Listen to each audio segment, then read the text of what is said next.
Chapter 1024. Not good. Lei Tingfeng exclaimed, quickly release the arrows. Kill them all. Unfortunately, it was too late. Before the arrows were shot, the Qi Lin in black had already rushed into the army. From afar, Lei Tingfeng saw Lin Han sneering at him. At the same time, Lin Han's sword had already chopped off the head of the general of the left. Lei Zhenting's face turned pale. Hundreds of thousands of people could not stop 1,000. Retreat. Even if Lei Zhenting did not want to admit it, the West Hill still lost this battle. What they lost was not only the battle, but also the fighting spirit of the West Hill soldiers. From now on, unless the West Hill had the same or even better battle record to defeat the Mahist army. Otherwise, the Mahist army would become the nightmare of all the West Hill soldiers. No one won this battle. Lei Zhenting's plan to take down Feihong Pass as quickly as possible was foiled. The morale of the West Hill soldiers plummeted. The gold-clad guards were all wiped out. 2 of the West Hill generals and 5 of their deputies were killed. The Mahist army once again defended Feihong Pass. Then, half of the original 200,000 soldiers were lost. Qi Lin, who was known as the strongest in the Mahist army, had less than 100 people return. 5 of the 16 commanders died and 1 was seriously injured. Qin Feng and Wei Lin were slightly injured, and Lin Han was seriously injured. However, this battle had truly established the Qi Lin's reputation. According to the statistics of the West Hill after the battle, more than 27,000 West Hill soldiers died in the hands of Qi Lin in this battle. Among them, there were 5,000 gold-robed guards and over 70 generals who were above the rank of lieutenant. More than half of the West Hill generals were dead or injured. In the past, Qi Lin's reputation was more for sneak attacks, assassinations, intelligence, and other secret places. This battle really made the world understand that an army that could fight against 10 was not just a legend. In a face-to-face battle, 1,000 Qi Lin were enough to destroy 20,000 elite soldiers of the West Hill. Now, the world called it Blood Qi Lin. In this battle, both sides suffered heavy losses and had to call a temporary truce. The battlefield outside the Feihong Pass returned to its usual silence, but the thick smell of blood in the air did not dissipate for a long time. Outside a small courtyard in Feihong Pass, Yili stood in front of the gate. Qin Feng followed beside her and whispered worriedly, "Wang Fei, should we go back and rest first?" After today's battle, everyone was physically and mentally exhausted. Wang Fei had not had a good rest in the past few days. Yili shook her head and asked, "Have you sent Xiaobao away?" Qin Feng nodded and said, "I sent him away this morning. This subordinate estimates that the little heir will arrive at Glass City by tomorrow morning at the latest." Yili nodded and said, "That's good. You stay here. I'll go in and take a look." This was an extremely inconspicuous small courtyard. It was originally for the soldiers stationed at Feihong Pass. Now, the people living here were Qi Lin survivors who had just retreated from the battlefield. Entering the small courtyard, they saw many people lying under the eaves in the courtyard. Many people did not even have time to change their clothes. They just casually bandaged their wounds and sat on the ground to sleep.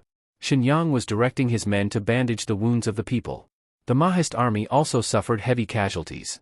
All the military doctors went to take care of them. Shenyang came here personally. Seeing Yili come in, Shenyang quickly got up and bowed. Yili shook her head, indicating that he did not need to be so polite. Shenyang then turned around and continued to bandage a wounded soldier in front of him. Not wanting to disturb the rest of these wounded soldiers, Yili and Shenyang went to the inner room to talk. Yili asked, "Mr. Shen, are their injuries serious?"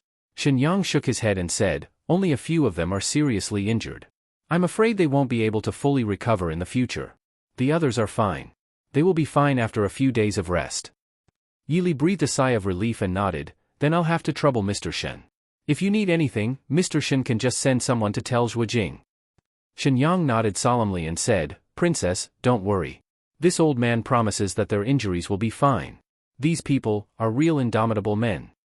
Although Shenyang did not personally go to the battlefield, he still knew what happened on the battlefield. For these soldiers who risked their lives, even as a doctor, Shenyang could not help but admire them. "How are Lin Han and the others?" Yili asked again. When the soldiers were retreating, she saw Lin Han being carried back. His injuries were definitely not serious. Shenyang sighed and said, "Wei Lin and Qin Feng are both lightly injured, but Lin Han's injuries are very serious. This subordinate suggests that after he wakes up, he should be moved to a quiet place to recuperate. There shouldn't be any big problems in the future. But his martial arts? I'm afraid." Yili was silent for a while, then nodded and said, "I understand. Mr. Shen, please arrange it. Mr. Shen, please take good care of them. This consort still has something to do, so I'll leave first." Shenyang looked at Yi Li and sighed. This subordinate sees that princess's complexion is not very good. Please take care of yourself. These things are not princess's fault. Yi Li smiled faintly, but there was a trace of indescribable bitterness in her smile. She nodded slightly and said, "Thank you, Mr. Shen." Looking at Yi Li's back, Shenyang sighed helplessly and shook his head. He turned and continued to busy himself. With such a heavy pressure, not to mention a woman, even a man might not be able to bear it. In fact, Princess was only a woman in her 20s. If she had not married into Ding Wangfu, she might just be a gentle and elegant young married woman who lived like a princess. Now, she had to bear the burden of hundreds of thousands of soldiers in Feihong Pass and the rise and fall of the entire Mahist army and the Prince Ding mansion. For a woman, was such a life really good? Yi Li returned to the general's mansion. She waved the people around her away and sat down alone in the study. She stared at the scroll in front of her and closed her eyes slightly. A drop of crystal clear tear fell from the corner of her eye and dripped onto the scroll full of words and quickly disappeared. Yi Li quickly reached out and wiped away the water stain on the scroll. She added a new word next to her blurry name. This was the name list of all the soldiers in Qilin. But now, most of them were no longer there. Yi Li would never forget that they did not really die for the sake of carrying out the mission. From the beginning, it was destined to be a mission that could not be completed. From the beginning, those people were cannon fodder that she abandoned. As a commander, she knew that what she did was right. But as a soldier, she could never forgive herself. Those people that she abandoned did not even know that they were destined to be cannon fodder from the beginning. After a long silence, Yi Li took a blank rice paper from the side. She picked up the pen and began to transcribe the names on the name list again, word by word. Only those names that were marked with black marks represented death. The atmosphere in the big tent of the West Hill military camp was heavy. The generals looked at the empty seats around them and only felt a chill in their hearts. The comrades who had been excitedly discussing the war this morning were all living people, regardless of whether they had good relationships with each other or had conflicts with each other. But now, half of the people in the big tent were gone. And the cause of all this was only because of 1,000 people in Qilin. Chapter 10:25. They are not human. They are demons. A young general murmured with a pale face. The others were not necessarily calmer than him. Everyone sat there in a daze as if they had lost their souls. Enough. Enchanting looked coldly at the generals in front of him and sighed deeply. More than 1,000 Qilin, less than 1/3 of the Shilling army's troops and horses, had beaten hundreds of thousands of Shilling army into a daze. In a short period of time, the West Hill army would be restrained when facing the Mahist army. "Prince." A general stood up and hesitated. "Prince, I'm afraid we won't be able to break through Feihong Pass for a while. Mo Xiaoyao has brought hundreds of thousands of troops and is about to rush over. Should we retreat first?" Enchanting sneered and asked, "Retreat? Can we still retreat now?" They had advanced all the way and were too deep into the north. It was already too late to retreat now.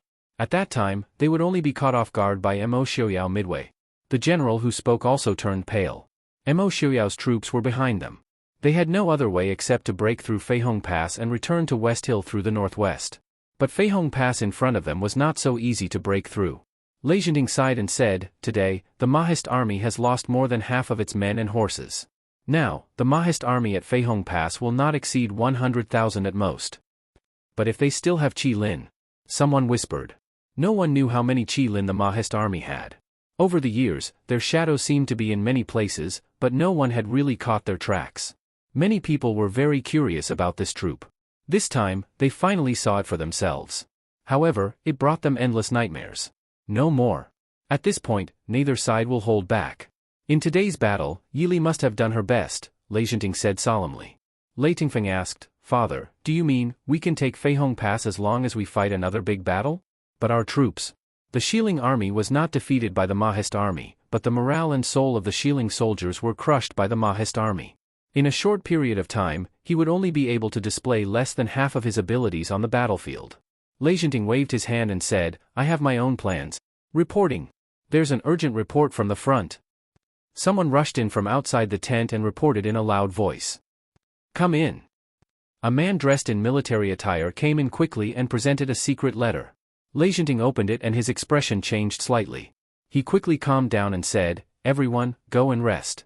Reorganize the troops. I'll take my leave." "Father, what happened?"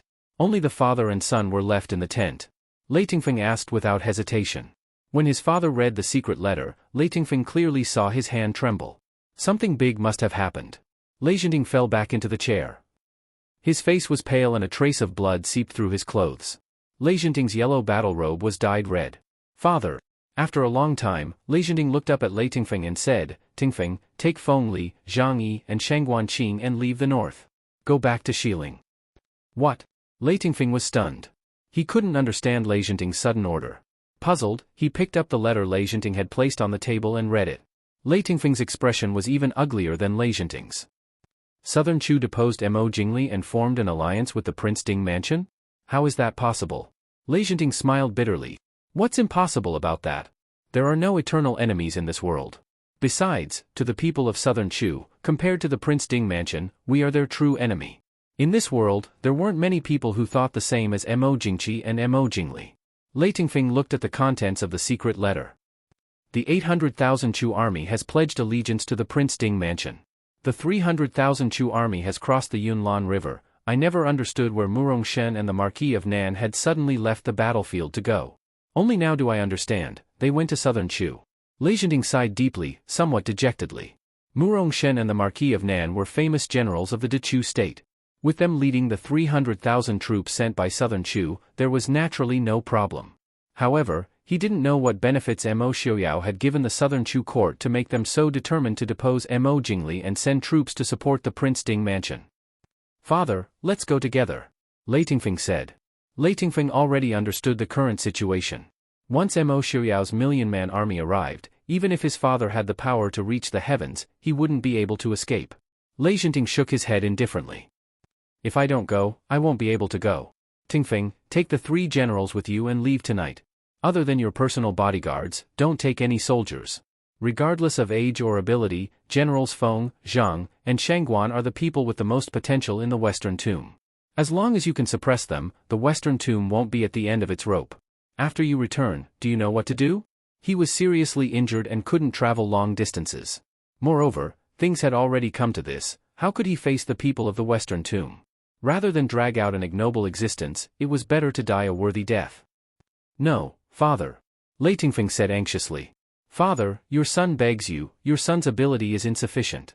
I can't shoulder the rise and fall of the Western Tomb. Tingfeng is willing to stay behind and bring up the rear. Father, please take the generals and leave first. Tingfeng. Lei Zhenting said sternly. Remember this, from now on, the Western Tomb is handed over to you. Yi Li, a woman, can shoulder the responsibility of an entire Mahist army. Are you trying to tell I that you can't even compare to a woman? Father, Lei Zhenting closed his eyes and raised his hand to pat Lei Tingfeng's shoulder. It's all my fault for restricting you too much in the past. You have to rely on yourself in the future. Remember, don't fight head-on with the Mahist army. Protect the Western Tomb first. One day, you will rise again. These words sounded more like his last words to Lei Tingfeng. In fact, Lei Tingfeng also understood that if he left today, it would indeed be the last time his father scolded him. He couldn't help but burst into tears. Father, your son understands. Lei Zhenting patted him heavily and turned around, no longer looking at him. Let's go. Take my token and tell those people to leave with you immediately. Don't stay for even a moment. Your son obeys. Father, take care. Lei Tingfeng's eyes were red. He knelt on the ground and kowtowed 3 times. He got up and took one last look at Lei Zhenting's old and bleak back. Then he left resolutely. Tingfeng, if you meet Ling Taihan on the way, tell him. I'm waiting for him at Feihong Pass. Lei Tingfeng nodded silently. He lifted the curtain and walked out. Chapter 1026. This subordinate greets Wang Fei. In the study of Feihong Pass, a man in black knelt on one knee in front of the desk and said in a deep voice. Yi Li looked at him indifferently and asked, "Where is Prince?" The man in black reported, "Prince has led 1,000,000 troops and is approaching Feihong Pass. They will reach Feihong Pass in 2 days at most." Yi Li nodded. "Does Prince have any other orders?" The man in black took out a letter from his sleeve and presented it, saying, "This is what Prince ordered this subordinate to present to Wang Fei." Yi Li took the letter and read it quickly. She calmly nodded and said, "I know. You can go." The man in black looked at the indifferent Yi Li in front of him and hesitated. As Mo Xiaoyao's trusted shadow guard, he intuitively felt that something was wrong with Wang Fei, but he couldn't see what the problem was. He could only respectfully leave. "Wang Fei, take care. This subordinate will leave." In the study, it quickly became quiet again. Yi Li looked at the letter in front of her and slightly lowered her eyes. Her lips curved into a faint smile. "Xiaoyao, have you thought about What if Feihong Pass is breached? Wang Fei. Outside the door, Feng Jiao said in a deep voice, "Come in." Feng Jiao came in and looked at Yili. He hesitated for a moment and asked, "Wang Fei, Prince, is he coming back?" Yili nodded and said with a faint smile, "Yes, he will be back in 2 or 3 days at most." Feng Jiao's face was happy, but Yili's expression was still indifferent. He said with some confusion, "Wang Fei, Xiao Yao is coming back. Are you not happy?" Yili looked up at him and asked, "Feng San, can we hold on until Xiao Yao comes back?" Feng Jiao was stunned. "Wang Fei means?" Yili sighed softly, "1,000,000 troops, how can Enchanting not know? Tomorrow. I'm afraid the Shieling army's attack will be even more intense." Feng Jiao frowned. "Will Enchanting attack the city tomorrow?" Yili said with a faint smile, "If he can't take Feihong Pass before the army arrives, he will die. If it's you, will you fight or not?" Feng Jiao's expression gradually became serious as he asked, "What plans does your highness have?" Yili reached out and handed over the letter in her hand. Feng Jiao took the letter and read it. He frowned and looked at Yili. "Prince asked Wang Fei to leave Feihong Pass first. Wang Fei seems to." Yili didn't have the slightest intention to leave. Feng Jiao persuaded, "Since Prince has already made arrangements, Wang Fei, should we leave first?" Feng Jiao understood Mo Xiaoyao's temper. If something happened to Princess Ding, everyone would have to bear the consequences. Yili looked at him faintly and said, "Leave? Where to?" "Naturally back to Glass City." Feng Jiao said, "Prince will arrive soon. Wang Fei will be safe as long as you leave Feihong Pass. No matter how fast Enchanting is, he can't attack Glass City, right?" "Feng San, Enchanting is now like a trapped beast. Do you know what will happen if he enters Feihong Pass?" Yili asked softly. Feng Jiao was silent. Yili said, "He will drag all the people in the northwest into a disaster. It's not because Enchanting is cruel by nature, but because he has to. At this point, Enchanting will never think of turning the tables. He will want to die together with the Mahist army. At the same time, he will also buy time for West Hill. If that's the case, then Wang Fei has to leave." Yili was undoubtedly the most important person to attack Mo Xiaoyao. Feng Jiao said solemnly, "Wang Fei, please rest assured. As long as Feng San is still alive, he will never let the Shieling army step into Feihong Pass. But, Wang Fei, please leave Feihong Pass immediately." Yili looked at Feng Jiao and shook her head. Feng Jiao frowned and said worriedly, Wang Fei, please think twice. If something happens to you? Feng San." Yili looked at Feng Jiao and said seriously, "I won't leave. As long as there is one soldier in Feihong Pass, I will never leave before them. Today, I gave up the Qilin. I can tell myself that it was for the sake of the Feihong Pass. So now, why did I give up Feihong Pass and the soldiers stationed there? For my life, Yili?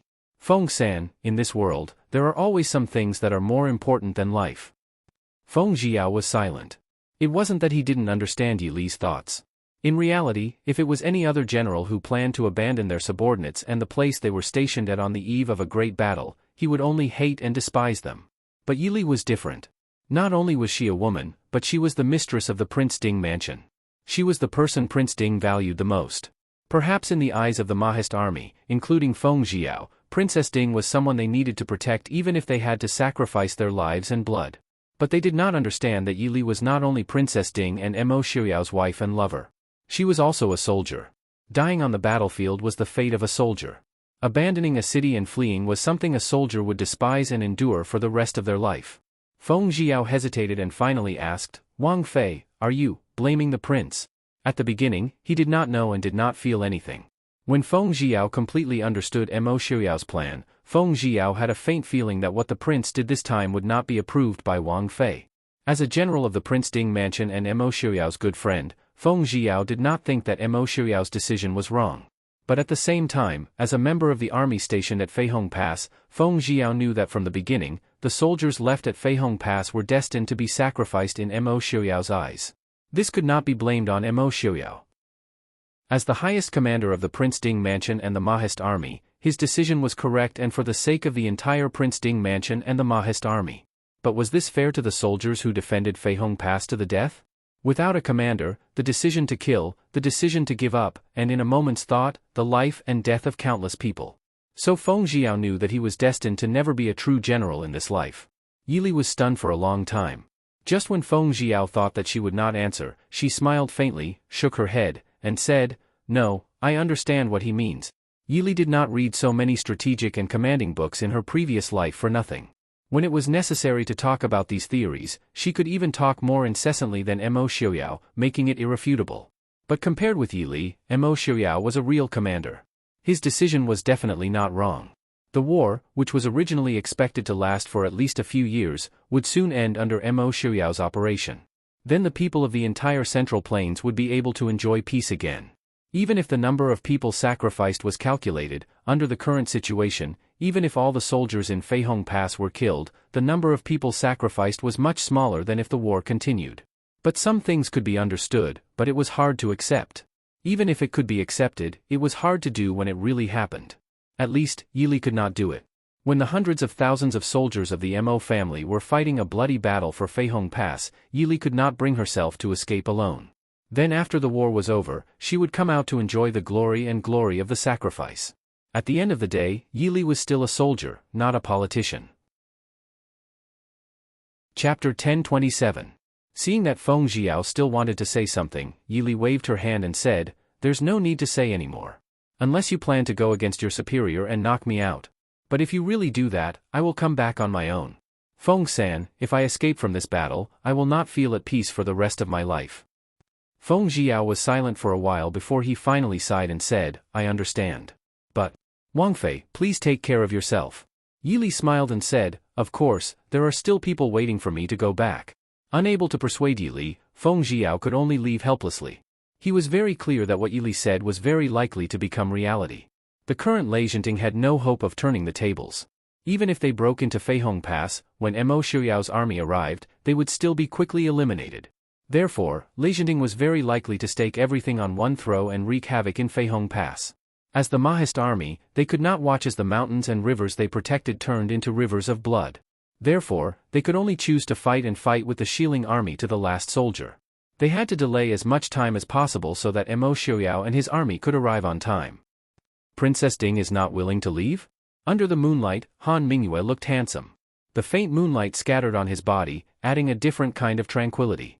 Feng Xiao sighed and shrugged, "Didn't you already guess?" Han Mingyue nodded and said, "If Princess Ding is willing to leave at this time, she would not be Princess Ding. But Xiaoyao, he really is not worried." Mo Xiaoyao only sent a letter back. How could he be so sure that Yi Li would do as he said? Feng Xiao smiled bitterly and said, "Didn't Prince think that the little heir is still at Feihong Pass?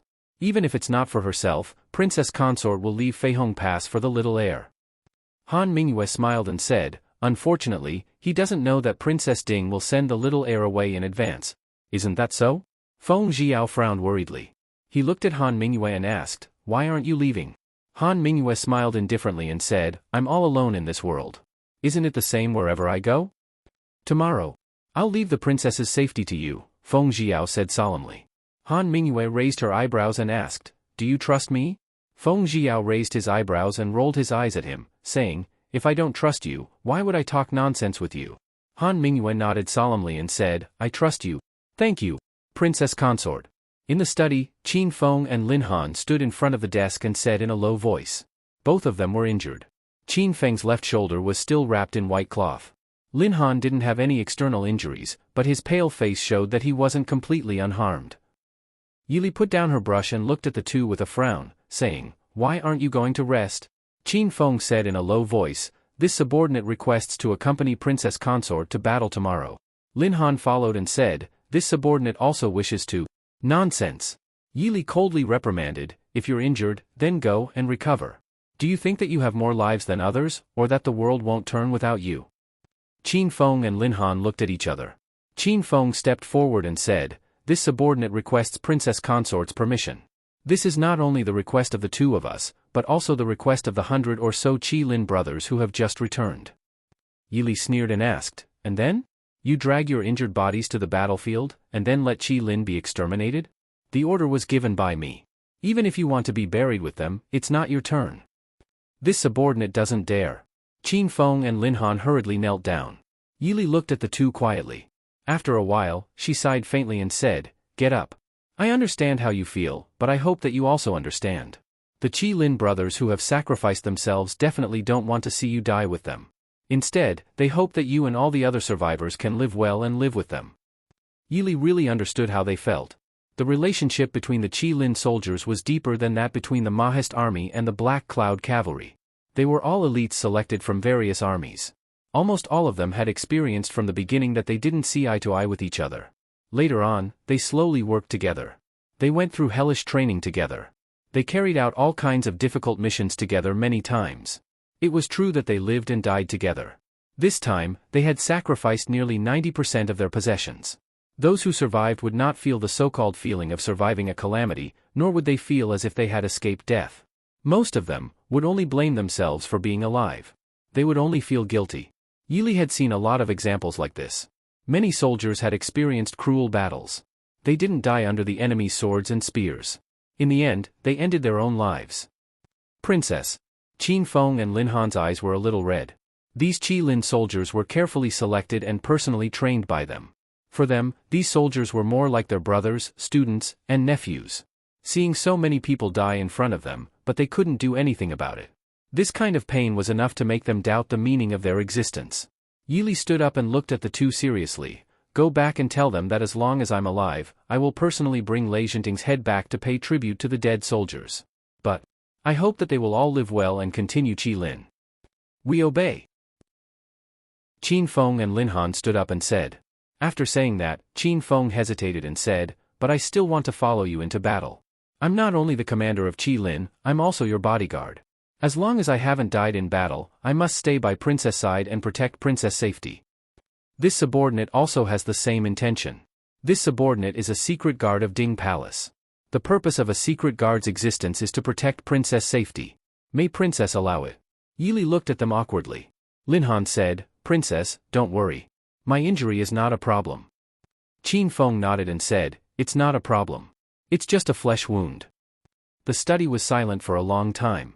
Then Yili looked up and glanced at the two of them. Since you know that there will be a tough battle tomorrow, go back and rest. Yes, we will leave. The two of them were overjoyed. They quickly bowed to Yili and left. Sure enough, before the sun rose the next day, the sound of the Shilling army entering the palace could be heard from outside. Yili led Yuan Pei and the others to the city gate tower.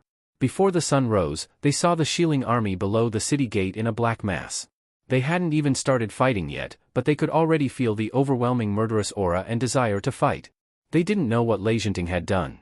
After yesterday's battle, the Shilling army's morale should have been low. But now, they were full of murderous aura. Shilling Genom of Gojoseon, Lei Zhenting requests to see Princess Ding. Under the city gate tower, Lei Zhenting didn't hide at the back of the army this time. Instead, he rode his horse and stood at the front. He looked up at the people on the city gate tower. Even the bodyguards he usually had with him were nowhere to be seen. It was as if Lei Zhenting didn't care about his life at all. Even if the Mahist army on the city gate tower suddenly shot arrows at him, he didn't care. Chapter 1028. Yili was slightly startled. She took a step forward and revealed herself between the two battlements. She said lightly, Yili is here. What does Genom of Gojoseon have to say to me? Lei Zhenting smiled faintly, nothing much. I just have some questions that I want to talk to Princess Ding alone. I originally wanted to talk to Prince Ding, but it seems that I won't have the chance now. Since things have come to this, does Genom of Gojoseon think that there is anything else to talk about? Lei Zhenting waved his hand indifferently, I don't care. It's just that some things are uncomfortable if you don't talk about it. Yili frowned. Feng Jiao and the others beside her quickly advised, Princess, don't talk nonsense with him. Yili knew that talking to Lei Zhenting in private would not do any harm to the Mahist army. At least, it could delay for a while. No matter how long it would take, for the generals guarding Feihong Pass, the longer they delayed, the better it would be for them. Under the city wall, Lei Zhenting looked at Yili and smiled, if Princess is worried, I can enter the city alone to talk to Princess. No need. Yili smiled faintly. She jumped down from the city wall and landed beside the city gate. She looked at Lei Zhenting and said, Genom of Gojoseon, if you have anything to say, you can come over and talk. The moment Yili landed, Zhuojing, Qin Feng, and Lin Han, who were beside Yili, also jumped down. They formed a triangle and blocked Yili behind them. On the city wall, the Black Cloud Cavalry's bows and arrows were aimed at the city wall. As long as Lei Zhenting made any strange movements, regardless of whether he succeeded or not, the Black Cloud Cavalry's arrows would turn him into a porcupine. With Qin Feng and the others standing in front of Yili, the chances of Lei Zhenting landing a hit were infinitely close to zero. Lei Zhenting smiled calmly and urged his horse forward. Prince, no. The generals behind Lei Zhenting also tried to stop him. They were not the only ones who were worried about the Prince Ding mansion. Lei Zhenting waved his sleeves, indicating that there was no need to say anything more. Then, he walked down the city gate tower alone. Lei Zhenting stopped a few steps away from Yi Li. He did not mind the covetous eyes of Qin Feng and the others. After looking at Yi Li for a long time, he sighed regretfully and said, I can be said to have wandered unhindered in my life and rarely met a worthy opponent. However, I always lost at the hands of the Prince Ding mansion. All these years, I have been thinking about why this is so. I have also been thinking of ways to defeat Mo Xiuyao. But now, it is clear that I have failed. Yi Li was indifferent and did not speak. She knew that Lei Zhenting only wanted to say something and did not really want her to answer. As expected, Lei Zhenting did not mind her silence and continued, now that we have reached this point, I finally understand. From the moment Xiling, De Chu State, and the Northern Militant Alliance formed, they had already fallen into Mo Xiuyao's trap. I boasted of my intelligence, but I also knew that I was far from being able to calculate to this extent. I think, even young Master Qin Chen, who is the most intelligent person in the world, would not be able to scheme to this extent. Prince Ding, Mo Xiuyao, is truly outstandingly scheming. Wang Fei, don't you think so? Yi Li smiled faintly and said, if Genom of Gojoseon is like him, and one day suddenly falls from a high place to the dust, you will also be like him, suppressing and enduring all your feelings and pain. You will also have to face your enemies calmly. Perhaps, Genom of Gojoseon will be able to understand why he is able to do all this. Not to mention Lei Zhenting, even Yi Li was often shocked by Mo Xiuyao's arrangements and schemes. If Mo Xiuyao was not willing to speak, Yi Li believed that he definitely had the ability to keep everyone in the dark even after he ruled the world. Wang Fei is right. Lei Zhenting had to admit that Yi Li was right. Lei Zhenting was a true genius. In his life, other than the hatred of Mo Liufeng's broken arm, he had not suffered any setbacks. Whatever he wanted to do, he was always able to do it. Except for matters related to the Prince Ding mansion. Lei Zhenting looked at the calm Yi Li, his eyes filled with admiration and amazement. In the current situation, the Xiling army's ending was not worth mentioning. At least in front of him, the Xiling army definitely had the ability to break through Fei Hong Pass in 4 hours. Fei Hong Pass, the Mahist army stationed there, and even Yi Li's ending was almost foreseeable. Even in such a situation, to be able to remain so calm, even a man would not be able to do it. The woman in front of him was indeed worthy of the respect and admiration of all the men in the world. I originally thought that Wang Fei would leave Fei Hong Pass last night, Lei Zhenting said.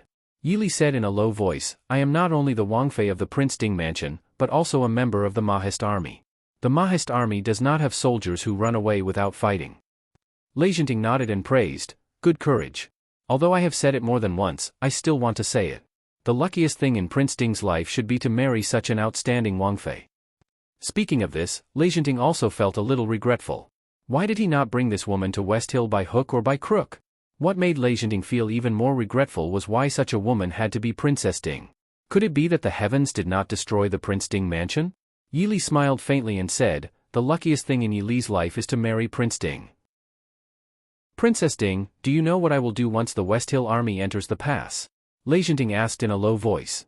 Yi Li said calmly, no matter what Genom of Gojoseon wants to do, he has to go through me first. Lei Zhenting could not help but smile and said, it seems that Wang Fei has already guessed it. Wang Fei does not seem to have any intention of compromising. Yi Li looked down and said, at this point, both sides, is there any room for compromise? At this point, it was destined to be a life-and-death struggle. Lei Zhenting praised, that's right. In that case, let I see how tenacious the Mahist army is. In addition, I also want to see, when Prince Ding loses his love forever, will he still have the mind to scheme like this? I bid farewell, Wang Fei, take care. As if he had finished speaking, Lei Zhenting nodded at Yi Li and pulled the reins to return to his army. Yi Li nodded, likewise. Chapter 1029. 100 miles away from Feihong Pass, the Mahist army was marching towards Feihong Pass with a black flag. Mo Xiuyao rode his horse at the front of the group. His snow-white hair made him look even colder than before. Although he had just wiped out a group of West Hill soldiers, Mo Xiuyao's brows were still furrowed. Greetings to Prince. A fast horse came from the direction of Feihong Pass and stopped in front of Mo Xiuyao. He did not even have time to get off the horse and saluted directly on the horse's back. Seeing him rushing over, Mo Xiuyao's heart sank. He said, no need to be so courteous. How is Feihong Pass? The man said in a low voice, I am incompetent. Princess. Princess refuses to leave Feihong Pass. What did you say? Mo Xiuyao's handsome face suddenly became as cold as iron. The anger in his eyes was clear. The man said, There was a fierce battle at Feihong Pass yesterday. Almost half of the soldiers stationed there were killed. In addition, the 6 Qilin troops that were left at Feihong Pass were almost completely wiped out. Her Highness refused to leave Feihong Pass first. Mo Xiuyao narrowed his eyes and asked coldly, "What about the little heir?" The man said, "A few days ago, Her Highness sent the little heir back to Glass City." After listening to the Shadow Guard's report, Mo Xiuyao's face became very serious. After a while, he said sternly, "Black Cloud Cavalry, follow I first. We must reach Feihong Pass before noon today." The Black Cloud Cavalry soldiers following Mo Xiuyao answered in unison. Mo Xiuyao told Leng Huai and Hisu to be in charge of the soldiers behind. He then led the 30,000 Black Cloud Cavalry towards Feihong Pass. The conversation did not last long. When Yili returned to the tower, Feng San and the others who were waiting could not help but breathe a sigh of relief. They were actually worried that Lei Jinting would act out of desperation and harm Yili. Yili didn't relax at all when she saw how relaxed everyone was. She didn't understand why Lei Jinting had specifically looked for her to say those words. However, he understood Lei Jinting's determination to break through Feihong Pass and his future plans. Therefore, their true difficulty had yet to come. This time, Lei Jinting did not show any mercy. Hundreds of thousands of Shilling army continued their relentless attacks. The remaining 100,000 Mahist army could not go out of the city to fight and could only defend the city walls. However, the difference in numbers between the two sides was too great. Moreover, the Mahist army soldiers had been fighting hard for days and could be said to be extremely tired.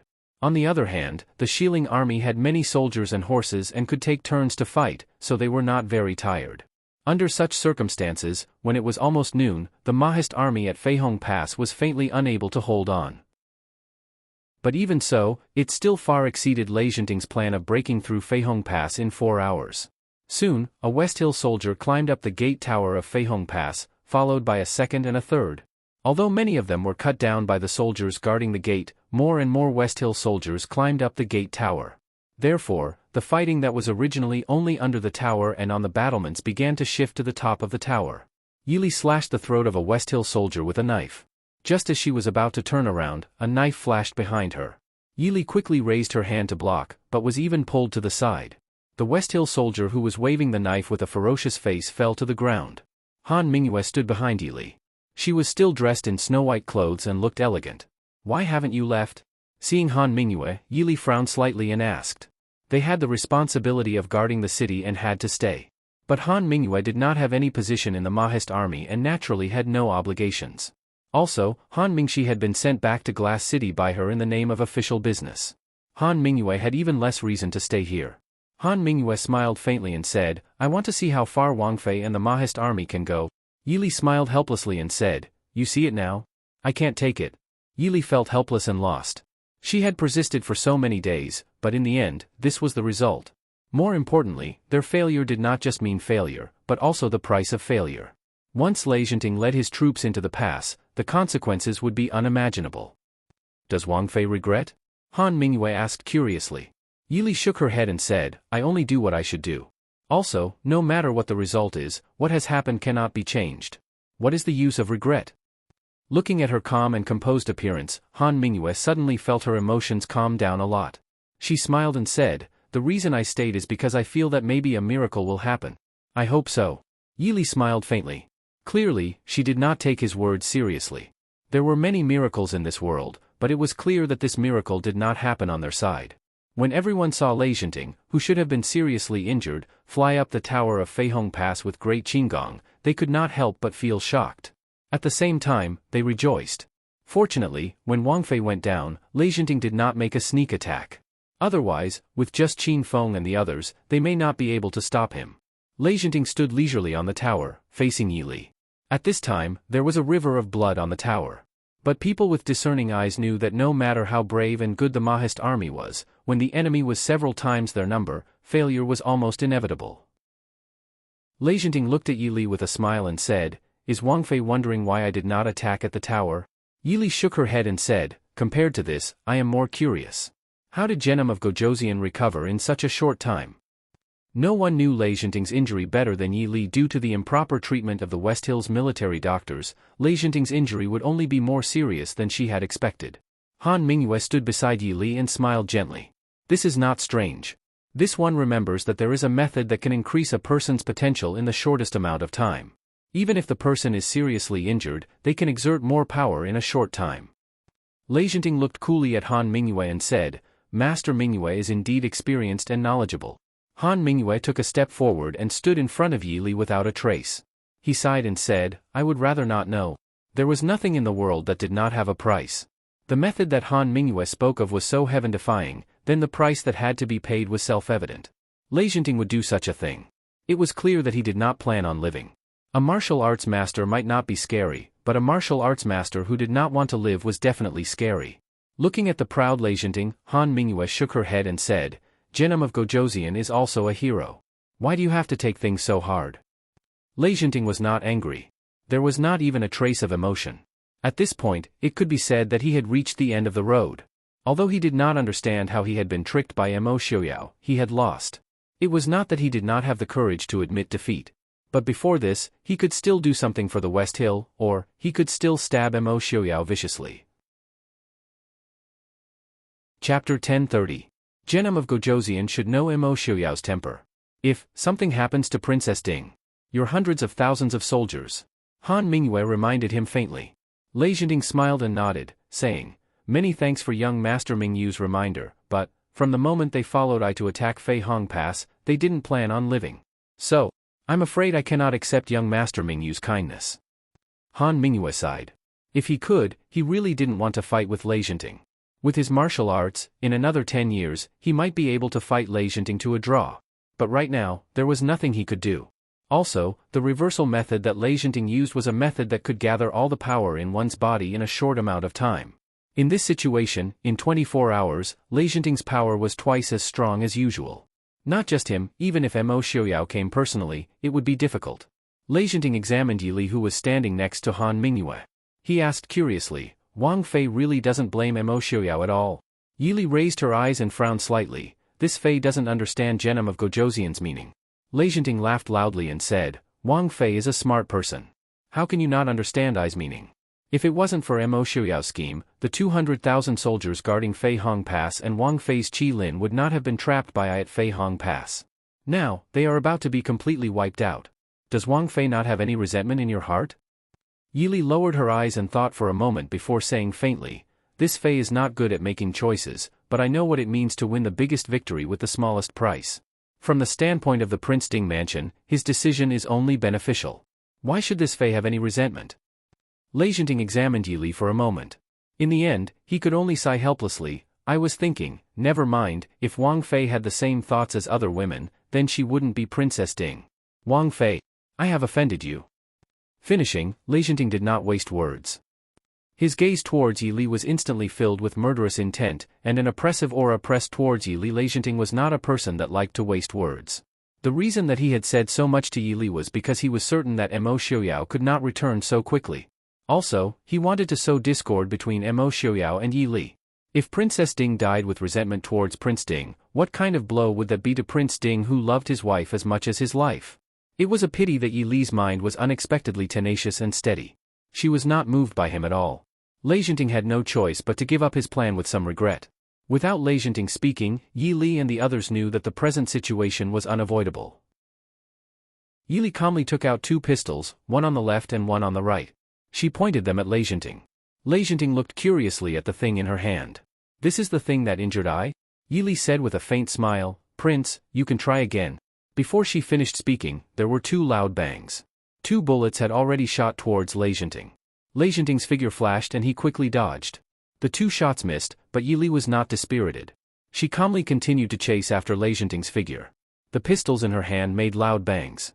The speed of the bullets was very fast, but Enchanting's speed seemed to be even faster.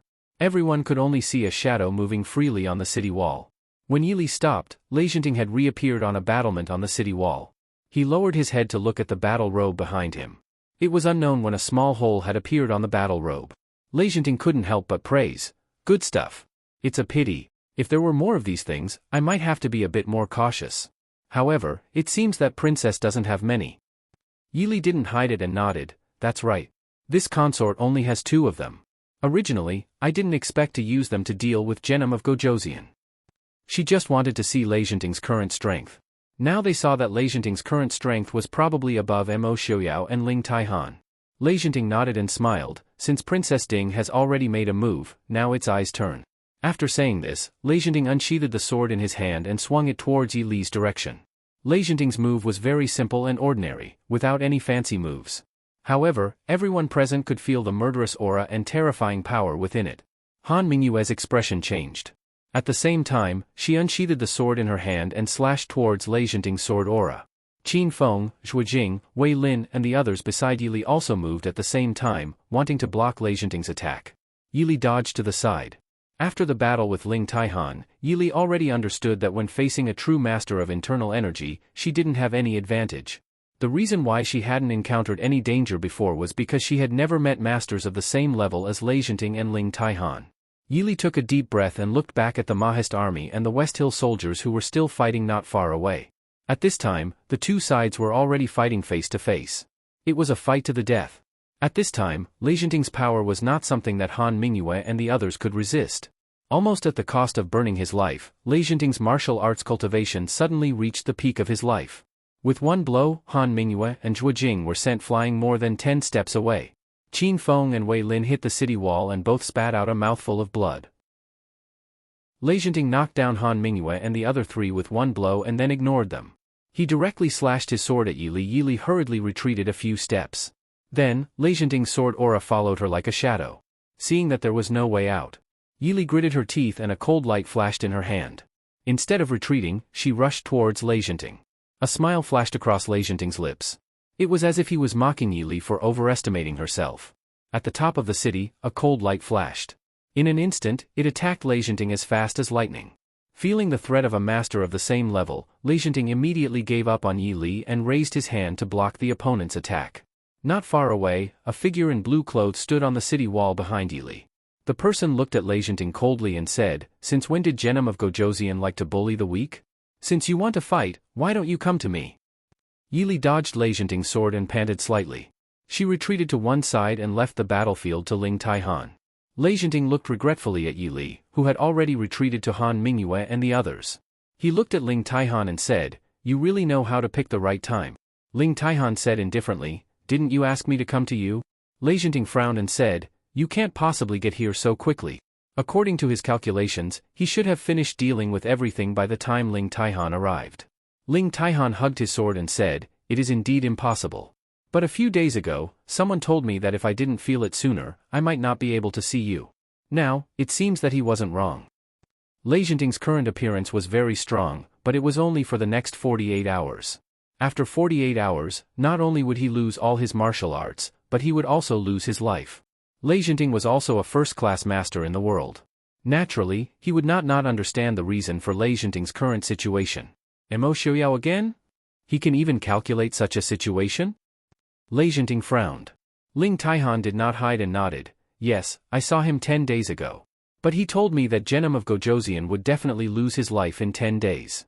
If he wanted to find you, it would be best to do it before 10 days. So, I arrived at Feihong Pass 2 days ago. I didn't expect to see a good show at that time." Lei Zhenting naturally understood what he meant by a good show. However, at his level, there was nothing to be angry about.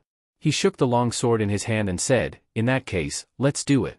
After killing you, we can still deal with Princess Ding. At this point, there is no difference whether I is here or not." The soldiers of West Hill had already received his orders. Once they attacked Feihong Pass, they did not need to care about anything. They just needed to destroy the entire northwest as much as possible. When these soldiers and horses scattered all over the northwest, even if Mo Xiaoyao's million-strong army came back, it would still be a headache. Under such circumstances, it was not that important whether Lei Zhenting was here or not. Ling Taihan nodded solemnly and said, "That's good.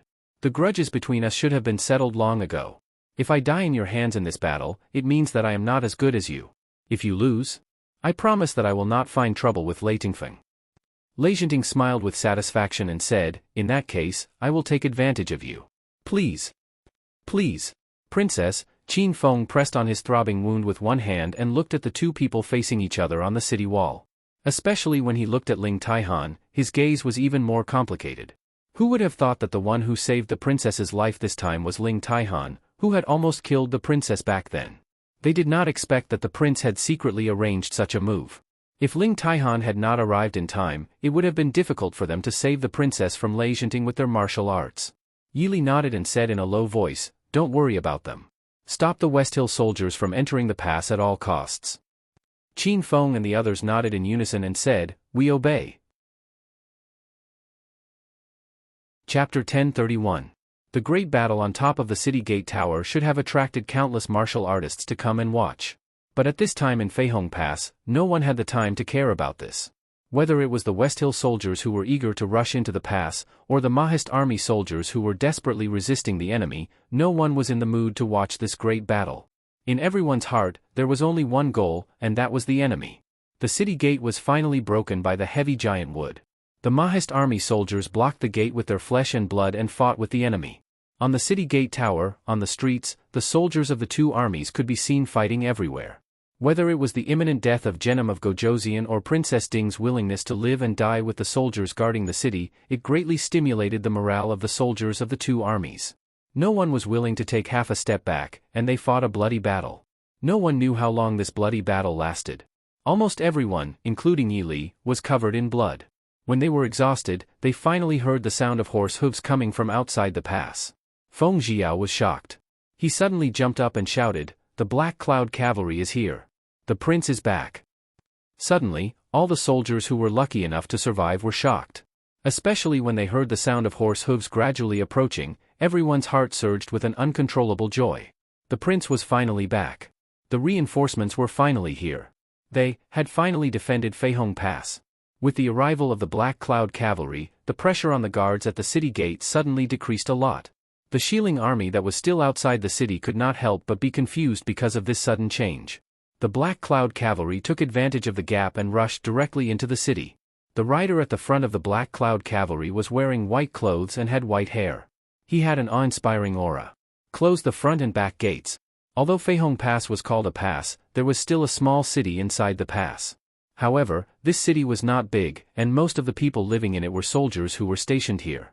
There were very few ordinary people. Because of the impending war, the civilians had already retreated to the rear. At this moment, the city was filled with Mahist army soldiers. Once the city gates were closed, the West Hill soldiers who had not yet entered the city would naturally have to expend effort to attack again, while the West Hill soldiers who had already entered the city would be trapped in the city. Li. Mo Xiaoyao urged his horse to gallop through the streets. A few West Hill soldiers who were foolish enough to try to sneak up on them were whipped a few dozen feet away. Finally, he saw the slender figure at a corner of the street. Her white robes had already been stained with blood. Even from afar, one could still see that her beautiful face was also stained with blood. In that instant, Mo Xiaoyao felt as if his heart had been whipped by a whip. It was so painful that it felt like it was being torn apart. Xiaoya. Suddenly hearing Mo Xiaoyao's figure, Yili panicked for a moment. She had already lost count of how many people she had killed today. Her entire person seemed to emit a thick stench of blood. At this moment, suddenly hearing Mo Xiaoyao's voice, for a moment, she only felt that it was both real and illusory. "Careful!" Han Mingyue shouted in a low voice. She threw the sword in her hand at the West Hill soldiers behind Yili who were preparing to sneak up on her. At the same time, Mo Xiaoyao leapt from his horse. Like a swan crossing water, he leapt in front of Yili and raised his hand to pull her into his embrace. "Xiaoya!" Yili was startled. Only now did she clearly see the person hugging her. Mo Xiaoyao tightly held the person in his arms. For the first time in his life, he felt incomparable fear.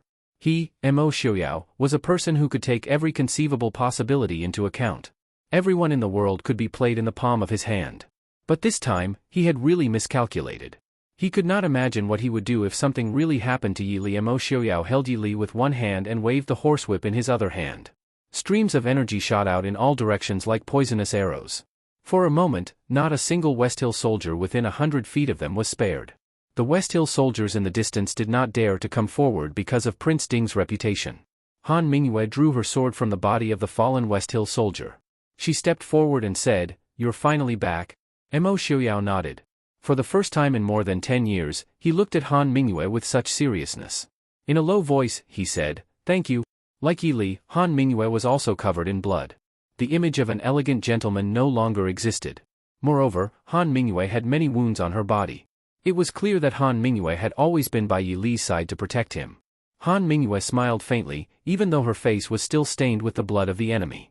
The smile in her eyes had some of the warmth of the moonlight breeze and the elegant demeanor of the famous Master Mingyu of the past. Han Mingyue knew that after this battle, the estrangement between them for so many years could be completely resolved.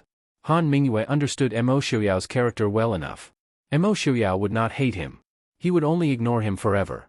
He would treat him as if he had never had a friend and brother.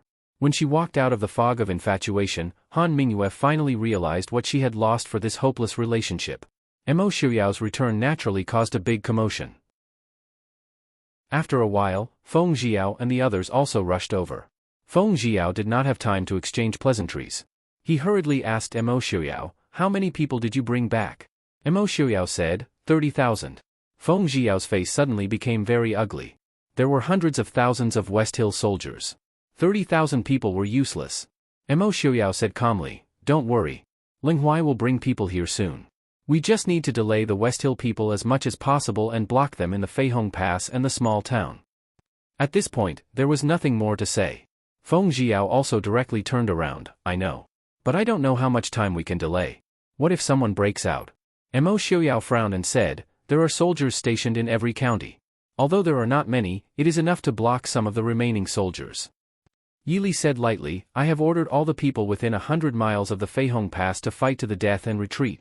Hearing this, everyone was happy. Except for Yi Li and the others, no one had thought of this idea. Although it was not easy to make all the people retreat, with the prestige of the Prince Ding mansion, as long as Princess Ding personally gave the order, at least 80 to 90% of the people would retreat.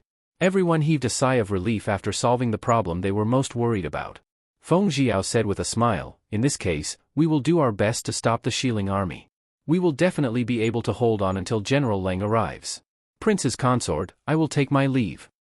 As long as the people did not suffer heavy casualties, even if some houses and crops were destroyed, it would not be a particularly big loss for the Mahist army. Although they had been fighting for years, the foundation of the entire Northwest was not damaged because of these years of planning and development. "I will take my leave," everyone said in unison.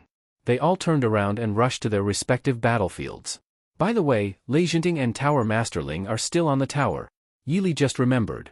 But she herself was not sure how much time had passed in this fierce battle. But Lei Jinting did not appear again. If the two were not still fighting, or if Lei Jinting had died in battle, then the two of them had died together. Chapter 1032. Mo Xiuyao wasn't worried at all about Ling Taihan, who had been tricked into helping him.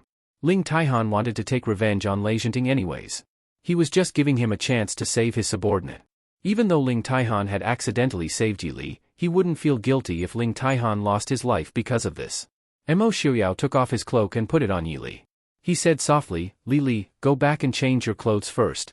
Yi Li rolled her eyes at him, then turned and walked towards the city gate tower. The battle on the city gate tower was still ongoing. Lei Jinting's reversal technique was indeed shocking. With Ling Taihan's cultivation, even if Lei Jinting wasn't injured, he wouldn't be a match for him. But when Yi Li and the others arrived, the one covered in injuries was actually Ling Taihan.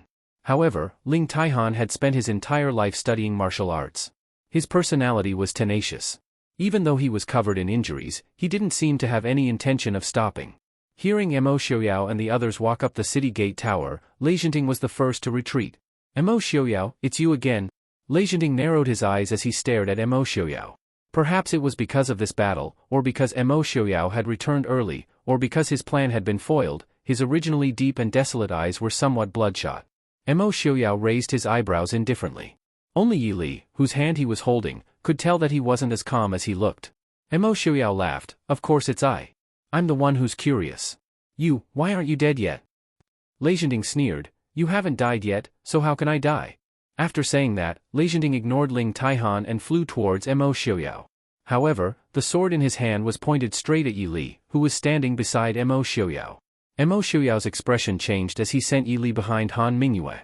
He then unsheathed his incineration sword and swung it towards Lei Jinting mercilessly. "Lei Jinting, I will make sure you die a horrible death." Mo Xiuyao sneered. In the blink of an eye, the two of them began to exchange blows. Lei Jinting didn't show any signs of weakness as he laughed. "We still don't know who will die a horrible death." It had to be said that even people like Han Mingyue and Ling Taihan were secretive about the heaven-defying effects of the reversal technique. After the battle between Enchanting and Ling Taihan, it didn't seem like he had used up too much energy. He was still as fast as lightning when he fought with Mo Xiaoyao. This feeling almost reminded Mo Xiaoyao of the first time he fought with Enchanting more than 10 years ago when he just came out of the pugilistic world.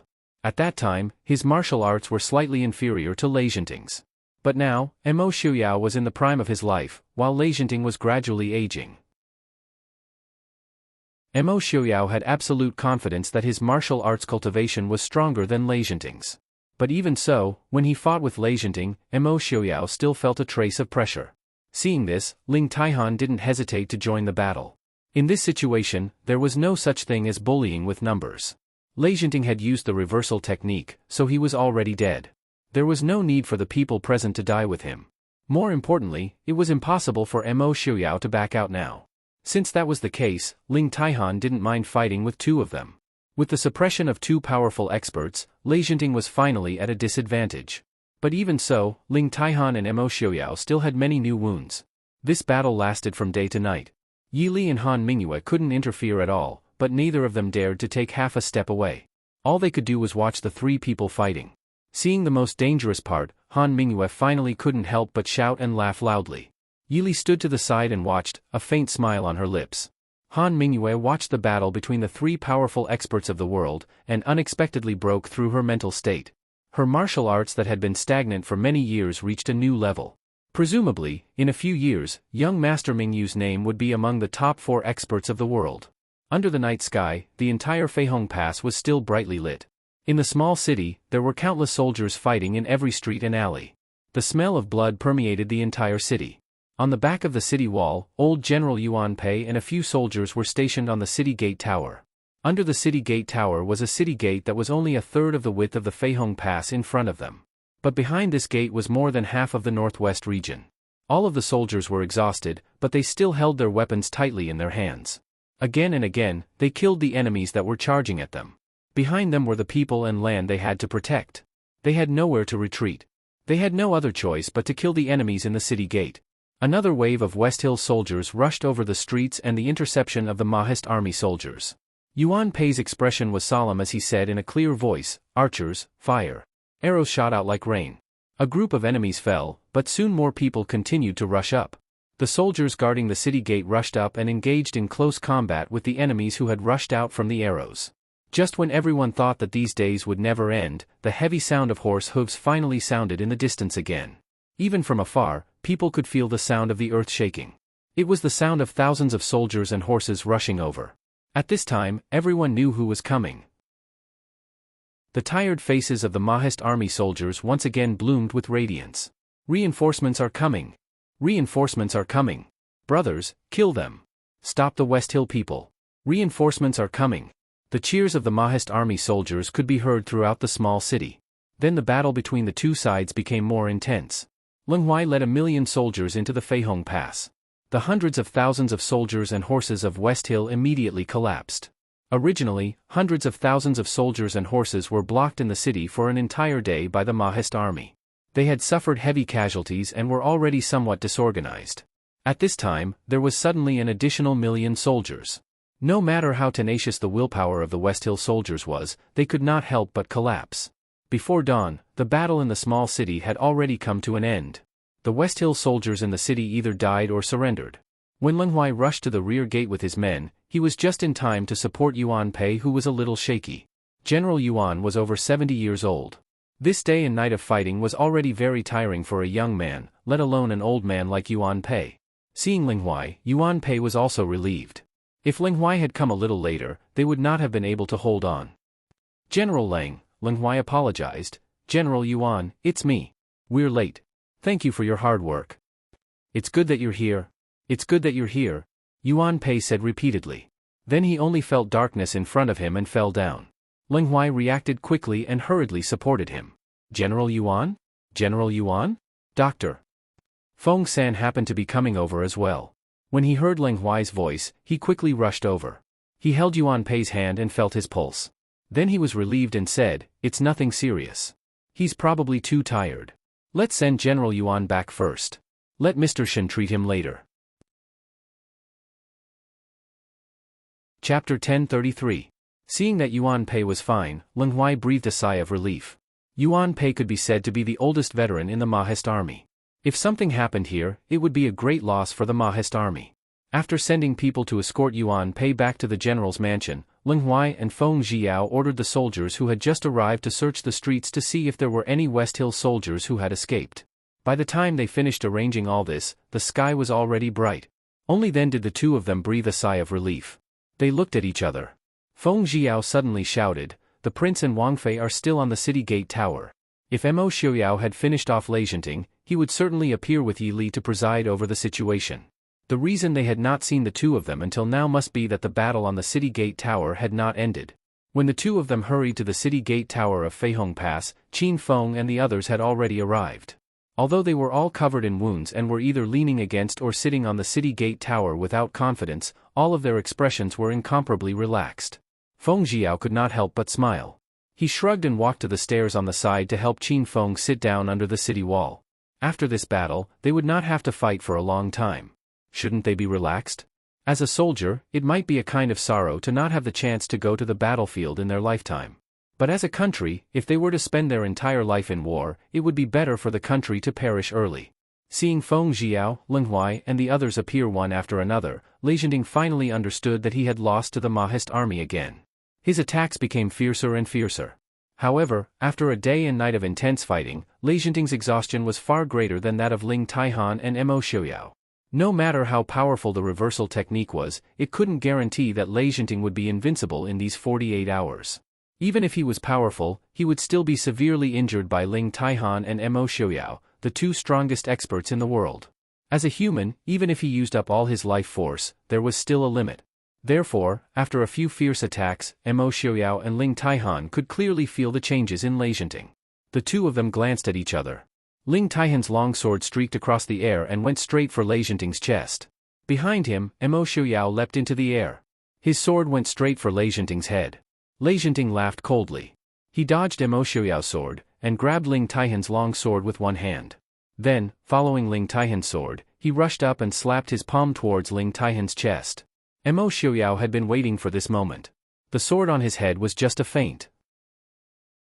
The death acupuncture point on the head was such an important position. Unless Enchanting couldn't move, he wouldn't let others stab him so easily. Mo Xiaoyao's sword changed direction. The incineration sword flashed across the air and entered Enchanting's right shoulder. Enchanting's palm paused. Ling Taihan twisted the sword in his hand and pulled it out of Enchanting's hand. He lowered his body and slashed towards Enchanting's legs with Mo Xiaoyao. Suddenly receiving Mo Xiaoyao's sword, Enchanting quickly leapt out of the way in pain. He dodged Mo Xiaoyao and Ling Taihan's two swords. However, his left leg was still cut by Ling Taihan's sword. Enchanting retreated all the way to the city wall before stopping. He lowered his head to look at the wound on his right shoulder and frowned. This sword wound wasn't important. However, his right shoulder had been injured by Yi Li's spear a few days ago. The injury hadn't fully healed yet. Now that Mo Xiaoyao's sword had struck him, it was like adding salt to the wound. Moreover, the reversal technique didn't allow him to completely ignore pain. Countless wounds and pain were added to his body, causing his strength to be greatly reduced. Mo Xiaoyao and Ling Taihan weren't in a hurry. They both gripped their swords tightly and looked at Enchanting with indifferent expressions. At this point, with Enchanting's personality, he definitely wouldn't run away. He probably wanted to drag someone down with him. Enchanting smiled faintly and said, "To be able to fight with Prince Ding and the Yanwang Chamber of Commerce's leader, I's life wasn't in vain." Ling Taihan's expression was indifferent and didn't say anything. Mo Xiaoyao coldly smiled and said, "I never planned to fight with you. I only want one thing. You die, I live." Enchanting was stunned. He couldn't help but laugh towards the sky. Haha. Prince Ding really is Prince Ding. Mo Liufang's good son. Mo Xiaoyao, if Ling Taihan wasn't here today, the one who would die at I's hands would definitely be you. The most unpredictable thing in the world was people. However, Mo Xiaoyao was able to predict people's hearts. That was why even an expert like Ling Taihan could be ordered around by him. Perhaps Yi Li was right. The Prince Ding mansion was destroyed because of people's sinister hearts. Mo Xiaoyao learned from this painful experience and could actually see through people's desires and intentions. That was why he lost at his hands. Mo Xiaoyao didn't care about Enchanting's mockery. He calmly said, "If Pavilion Master Ling wasn't here, you wouldn't have died here. I naturally have other ways to kill you." Enchanting laughed loudly. Everyone present looked at each other. No one understood what he was laughing about. Perhaps even he didn't understand. When he finally finished laughing, Enchanting stood up again. He pointed his sword at Xiao and said, "Good. Good. I will take a look. How can Prince Ding make I die?" Xiao's lips curved into a cold smile. "I want you to live a life worse than death." The atmosphere on the city gate tower changed again. Everyone couldn't help but hold their breaths as they stared at the three people facing off. The battle of life and death between the three people with the highest achievements in martial arts in the world was about to be decided. At the same time, it also meant that the final winner of this battle for supremacy that had lasted for many years was about to appear. Even though many people already knew who the world would belong to, they still couldn't help but feel their hearts tremble. Chapter 1034. On the city walls, a few dazzling rays of light flashed. 3 silhouettes rose from the ground at lightning speed. Then, they engaged in a fierce battle. Ordinary martial artists would not be able to see their fight clearly. They could only see countless shadows flitting through the air and the sword chi coming from all directions. Everyone retreated to a safe place and looked up to watch this epic battle. The only one who could make out the situation was Han Mingyue. But at this time, Han Mingyue was also staring at the 3 people fighting in the sky. She was so focused that she did not have the mind to answer the question of the people beside her. With a loud bang, before anyone could react, a black figure fell from the sky and heavily smashed into the ground above the city gate tower. Han Mingyue and Qin Feng stood in front of Yi Li, one on the left and one on the right. When everyone looked over, they saw Enchanting lying on the ground. His right wrist and legs were bleeding profusely. Enchanting lay on the ground with a dispirited expression. His eyes were dim and his face was pale. Han Mingyue looked over and relaxed. Enchanting's martial arts had been crippled and his limbs were injured. He no longer had any killing power. Very quickly, Xiao and Ling Taihan landed on the ground at the same time. The two of them were not in good condition. Xiao's snow-white robes were stained with blood. The wound on his left arm was even more shocking. Ling Taihan's blue robes had a long tear. A thin wound ran across his neck. If he was injured a little more, both of them would have been injured. Xiao. Yi Li looked at Xiao's injuries and frowned slightly. Xiao was in an extremely good mood. After dealing with Enchanting, Xiao had dealt with almost all the people he wanted to deal with. Even the trace of gloominess between his brows had dissipated by quite a bit. "Li, I won," Xiao said with a smile. Yi Li nodded slightly and said softly, "I know." Cough cough. Enchanting, who had fallen to the ground, coughed twice and coughed out a mouthful of blood. He looked back at Xiao and asked, "Why didn't you kill me?" Xiao said coldly, "I said, I will make your life worse than death. I always keep my word." Enchanting laughed disdainfully. "I never thought that Prince Ding would also like to torture captives. Since you admit that you're a captive, that's enough. There are many things you don't know." Xiao laughed. "Do you want to know how I plan to treat you?" Xiao's eyes suddenly shot out a fierce light, as if he didn't want to tear Enchanting apart, but still had to endure and let him live. Before Enchanting could open his mouth, a sword light flashed from the side. Xiao flew into a rage. "Ling Taihan, you're looking for death." Ling Taihan's sword pierced Enchanting's chest, and blood flew out. Looking at the bloody hole in Enchanting's chest, he was breathing more than he was breathing in. It was obvious that he wouldn't survive. Ling Taihan was originally standing closer to Xiao, and Xiao was supporting Yi Li with one hand. Ling Taihan's sword was fast and ruthless.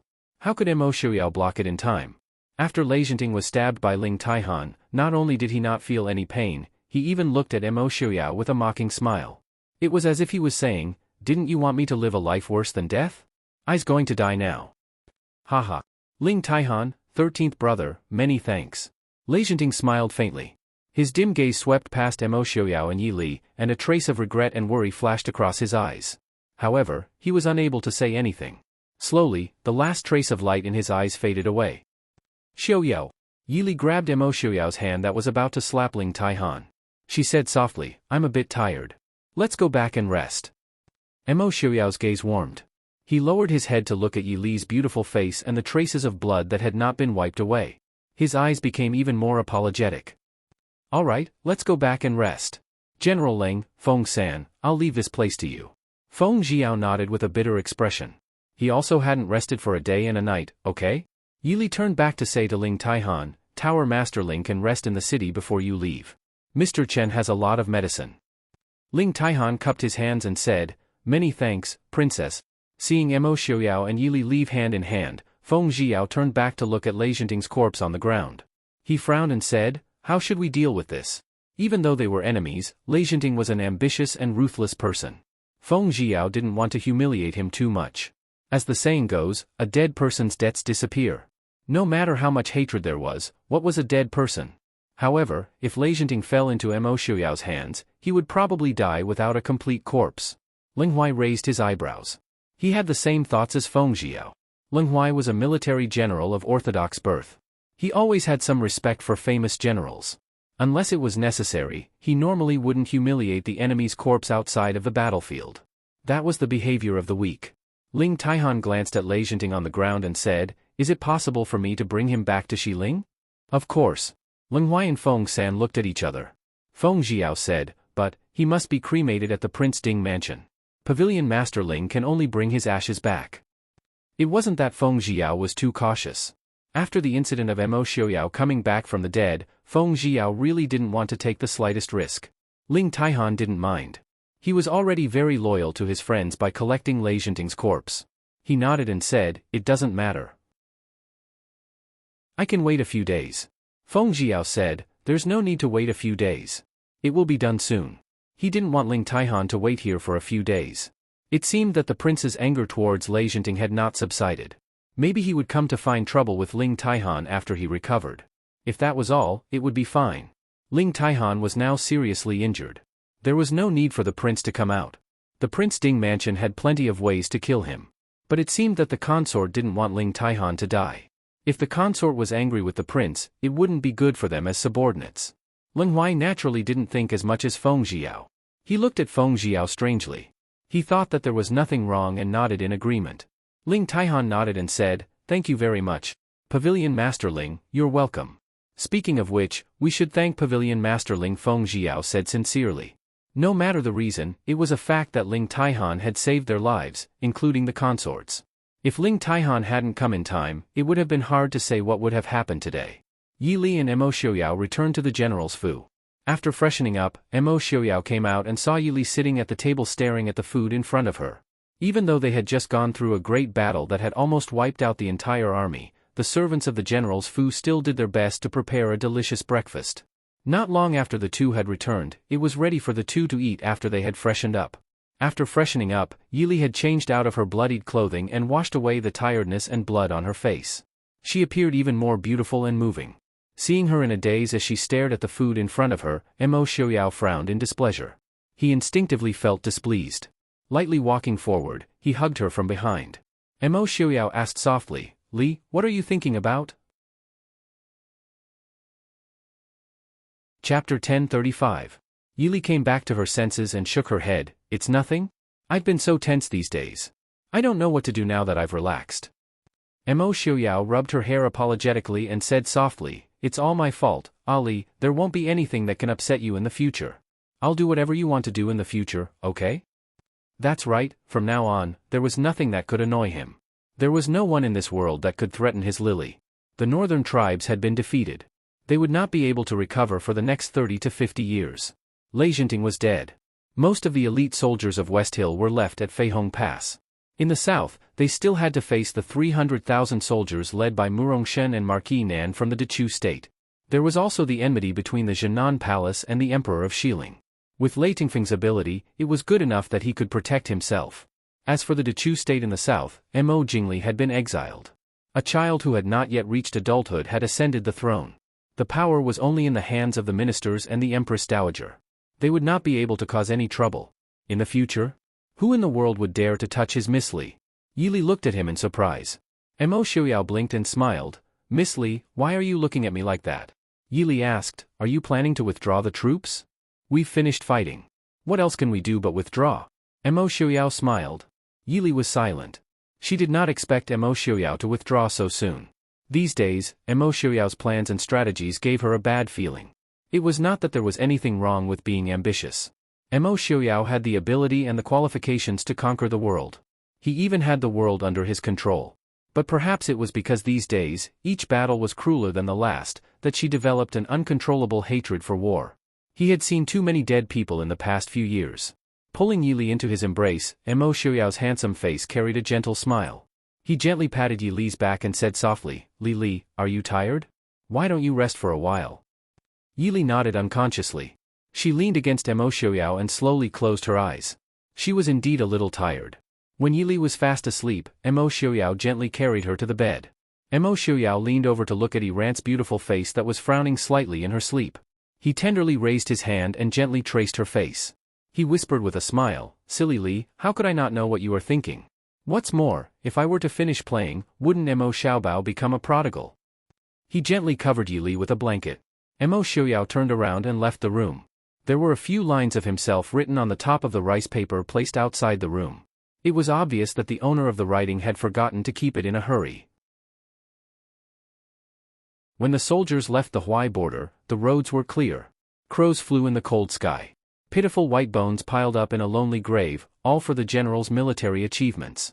Using this poem to describe the Mahist army might be a little biased, but it was also obvious that the writer's thoughts and feelings about the current situation. Yi Li was indeed very tired. When she woke up, the sky had already darkened. If Emo Xiaoyao wasn't worried that it would be bad for her body if she didn't eat for too long, she might have continued to sleep. Yi Li sat up and looked at Emo Xiaoyao, who was sitting leisurely by her bed. He didn't change at all before she fell asleep. She knew that he hadn't rested at all.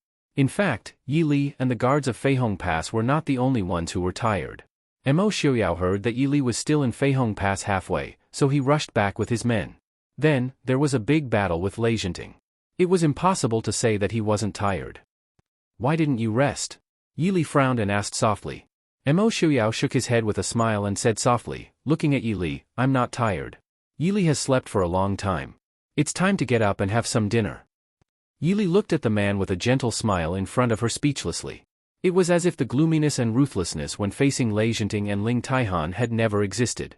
Looking at her silent appearance, Emo Xiaoyao retracted his smile and pulled Yi Li into his embrace, asking softly, Is Yi Li angry at me? Yi Li was silent for a moment. Then, she sighed softly and shook her head, saying, No, I know, you're right. Emo Xiaoyao fell silent as well. After a while, he smiled and looked at Yi Li, saying, It's just that you can't accept it, right? That's right. This time, I did it on purpose. How could those trash of Mo Jinglis be able to hurt me?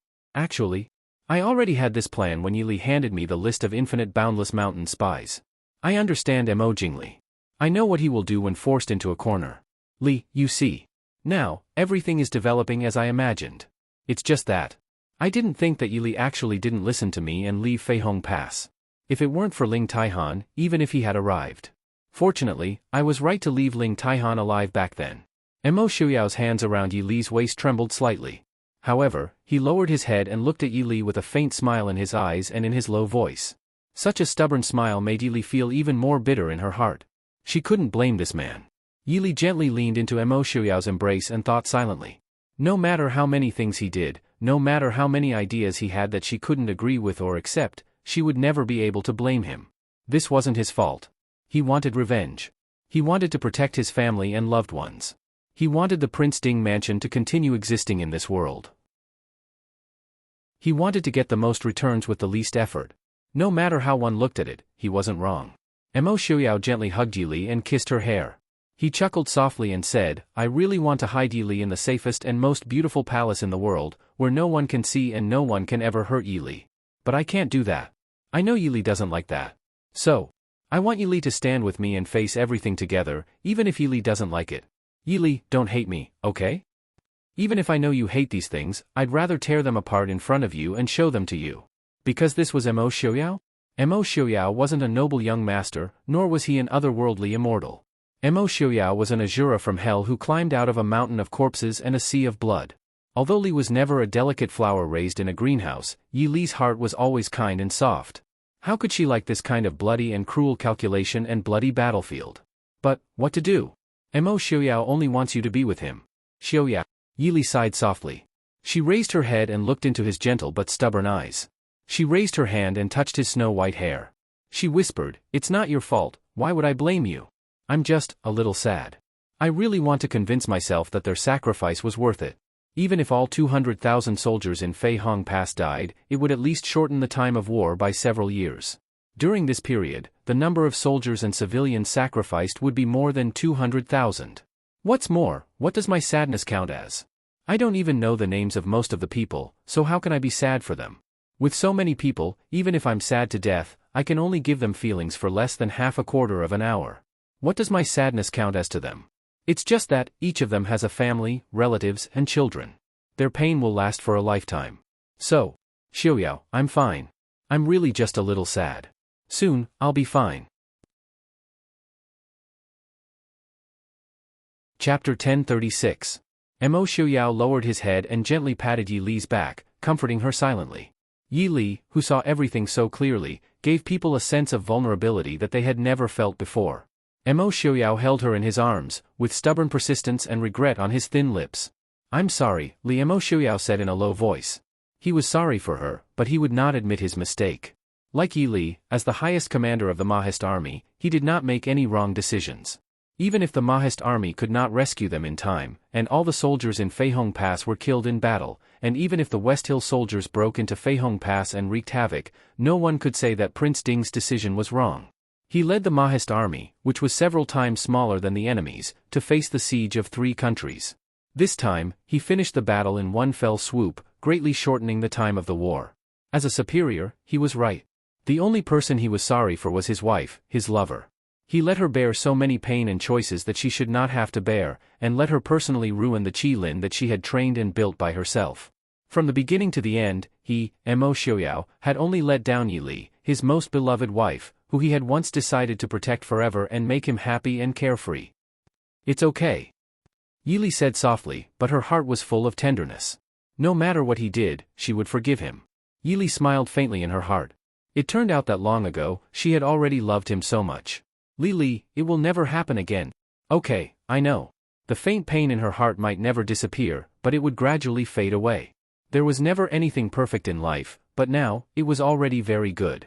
A man who could turn the world upside down, but who would be uneasy because of your mood, a few smart, cute, and clever children, a group of family members who would always think of you sincerely, and a group of loyal friends and subordinates. What was there to be unsatisfied with such a life? Perhaps she and Mo Xiaoyao would never have the same ideas. For example, she did not like schemes, but he was best at killing people without paying for it. For example, she always believed that life was precious, but he did not mind playing with the lives of irrelevant people. But he would give in for her, and she would tolerate him. That was enough. Princess. Please come. This subordinate requests an audience. Feng Zhiyao's voice sounded from outside the door. Not long after, Mo Xiaoyao and Yi Li appeared in the parlor outside hand in hand. Feng Zhiyao was not the only one who came. Ling Huai, Han Mingyue, He Su, and even General Yuan Pei, who had fainted in the morning, were all present. Seeing the two come in hand, Feng Zhiyao inwardly sighed in relief. Feng Zhiyao was not only Mo Xiaoyao's childhood friend, he could also be considered Yi Li's good friend. Young Master Feng San naturally knew more about these two people than the others. Originally, he thought that there would be some conflict between the two of them, but he didn't expect that nothing would happen. Feng Zhiyao couldn't help but look at Yi Li a few more times. His evaluation of Yi Li increased. Receiving Mo Xiaoyao's warning gaze, Feng Zhiyao coughed lightly and withdrew his gaze. He smiled and said, Princess, sorry for the disturbance. Mo Xiaoyao glanced at him coolly and said, You still know? What are you doing here so late? Yi Li helplessly raised her hand and pulled. She smiled at Yuan Pei and said, Old General, are you feeling better? Yuan Pei hurriedly said, Many thanks for Princess's concern. This general is well. It's just that I'm old and a bit useless. I've made Princess laugh. Yi Li smiled and said, Old General, what are you saying? This time, it's all thanks to Old General's presence. Li is right. Old General Yuan, please sit. Seeing Yi Li's gaze on him, Mo Xiaoyao also said with a smile, Everyone hasn't eaten dinner yet. Why don't we eat together? Feng Zhiyao silently rolled his eyes. It's you and Princess who haven't eaten dinner yet, right? Since Prince Ding personally invited them, they naturally couldn't refuse. In a moment, the maids delivered the prepared dinner. It was all very bland food. These days, everyone was very tired and no one seriously ate a meal. For a moment, their appetites were greatly stimulated and they happily ate a sumptuous and delicious dinner. After the maids removed the leftovers, Mo Xiaoyao asked, Why are you here so late? Is there something urgent? Ling Huai stood up and said, Reporting to Prince, we want to ask, how should we deal with the captives in West Hill? In fact, this wasn't an urgent matter. However, they were dragged here by Feng Zhiyao. At this moment, Feng Jiao looked like he had eaten and drank enough and pretended to be dead. Ling Huai had no choice but to bring up this matter. Although it wasn't urgent, it wasn't a small matter. There were nearly 100,000 captives in West Hill. With so many people, it was a big problem no matter where they were placed. No matter how they dealt with it, it would be troublesome. Hearing this, Mo Xiaoyao's eyes flashed. He was about to speak but paused when he saw Yili beside him. He pondered for a moment and said, "Send someone back to West Hill. We don't need much. 50 taels of silver per soldier." Ling Huai hesitated. Will the West Hill people agree? 50 taels of silver wasn't much, but 100,000 people added together was a lot. Moreover, it wasn't difficult to gather 100,000 soldiers with this idea. At the very least, it wouldn't cost 5 or 6 million taels of silver. To Celine, this wasn't a very good deal. Mo Xiaoyao laughed coldly and said, "Announce this matter to the world. They have to agree even if they don't. If they don't agree, send them all to the north to farm." The north had been ruined beyond recognition by the northern tribes. It just so happened that they lacked people to farm. Ling Huai thought about it and couldn't help but laugh. As expected, Prince Ding was resourceful. This general obeys. Chapter 1037. The war was finally over. Although there was still a faint smell of blood in Feihong Pass after a fierce battle, there was a sense of serenity in the past. On the streets, at the city gates, there were no people coming in and out leisurely. The soldiers of the Mahist army silently cleaned up the battlefield and washed the bloodstains on the streets. Some of the bloodstains were from their comrades, some were from their enemies. Mixed together, no one could tell who had shed the blood, but both sides of the battle had paid a terrible price. In the morning, Yili took Qin Feng, Zhuijing, and Wei Lin out of Feihong Pass and came to a hillside not far from Feihong Pass. When they arrived, there were already many people waiting there. Most of the people present were injured, and some were even seriously injured. Everyone had a solemn look on their faces. This was the place where more than 1,000 Qilin were buried. Seeing Yili arrive, the more than 100 Qilin immediately stood up straight and saluted in unison, "Greetings to Wang Fei." Yili nodded solemnly and stood up. "No need to be so polite. Many thanks to Wang Fei for personally coming to attend the funeral of our brothers." A middle-aged man with a face full of vicissitudes came forward and saluted Yili respectfully. This was the only surviving commander of the Qilin squad who was stationed at Feihong Pass this time. Although Yili could not remember the names of all the Qilin team members, Yili knew most of the team leaders. Because most of these people were the first batch of Qilin team members who stood out. Many of their skills were even taught by Yili personally. Yili still remembered that this middle-aged man was called Li Yu. He had the same name as the elegant and knowledgeable Li Yu of Southern Tang, but he was a completely different person. Even when facing his own comrades, he was still very polite. This time, he took the initiative to come forward and talk to Yili. It was indeed not easy for him to take the initiative to talk to her. A bitter smile appeared on Yili's face. "They were all taught by me, so how could I not come? I'm sorry." The usually silent man's eyes instantly turned red. He looked at Yili and choked out, "No, it has nothing to do with Wang Fei. Since he was a soldier, it was a blessing to die on the battlefield.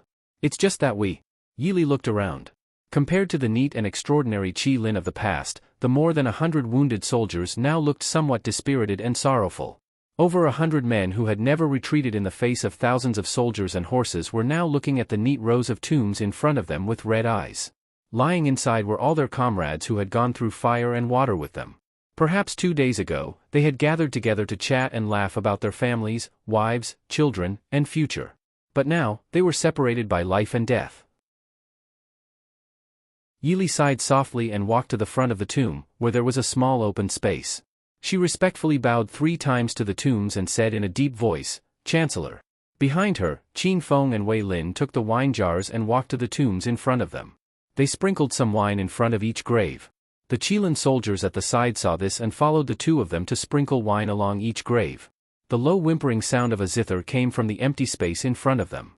Everyone turned back and saw Yili sitting on the ground with a simple ebony zither on her knees. Yili's white fingers strummed and the whimpering sound of the zither slowly flowed from her fingers. The sound of the zither was simple and unadorned, and the faint melody it played was even more desolate and sorrowful. This was the soul-summoning song. Yili's zither skills were not very good. There was not even a trace of sorrow on her face. However, the sound of the zither that flowed out from her fingers made everyone feel a faint sadness and regret. Yes, it was not sorrow, but regret. Regret that she could not do better. Regret that so many outstanding soldiers died in such a way. Suddenly, the sound of the zither changed and gradually became more intense. Every string seemed to be plucking at everyone's heart. It made everyone involuntarily think of the past. The pride and joy of just joining Qilin, the countless difficult training and the experience of going through life and death together, and the pride of going to the battlefield together. A man should know that the kindness of the country is great. Dying on the battlefield is a good ending. Someone shouted in a deep voice, "Brothers, farewell. Toast." Everyone raised the wine jars in their hands and faced the tombs in front of them and drank it in one gulp. In the sound of the zither, countless tears flowed down together with the wine, wetting the land under their feet where countless heroes slept. "Brothers, go well, take care of yourselves." After the song ended, Yili stood up and casually placed the ebony zither on the ground beside her. Looking at the tearful soldiers in front of her, she said in a deep voice, "Liu." The middle-aged commander called Liu came forward and said respectfully, "This subordinate is here." Yili looked at him and said in a deep voice, "From now on, you are Qilin's deputy commander. This consort orders you to take Qilin back to recuperate. Once everyone's injuries are healed, immediately return to Glass City. Within a year, this consort wants to see a complete Qilin. Can you do it?" Liu could not help but be stunned. Meeting Yi Li's firm and clear eyes, he hurriedly said, "This subordinate accepts the order.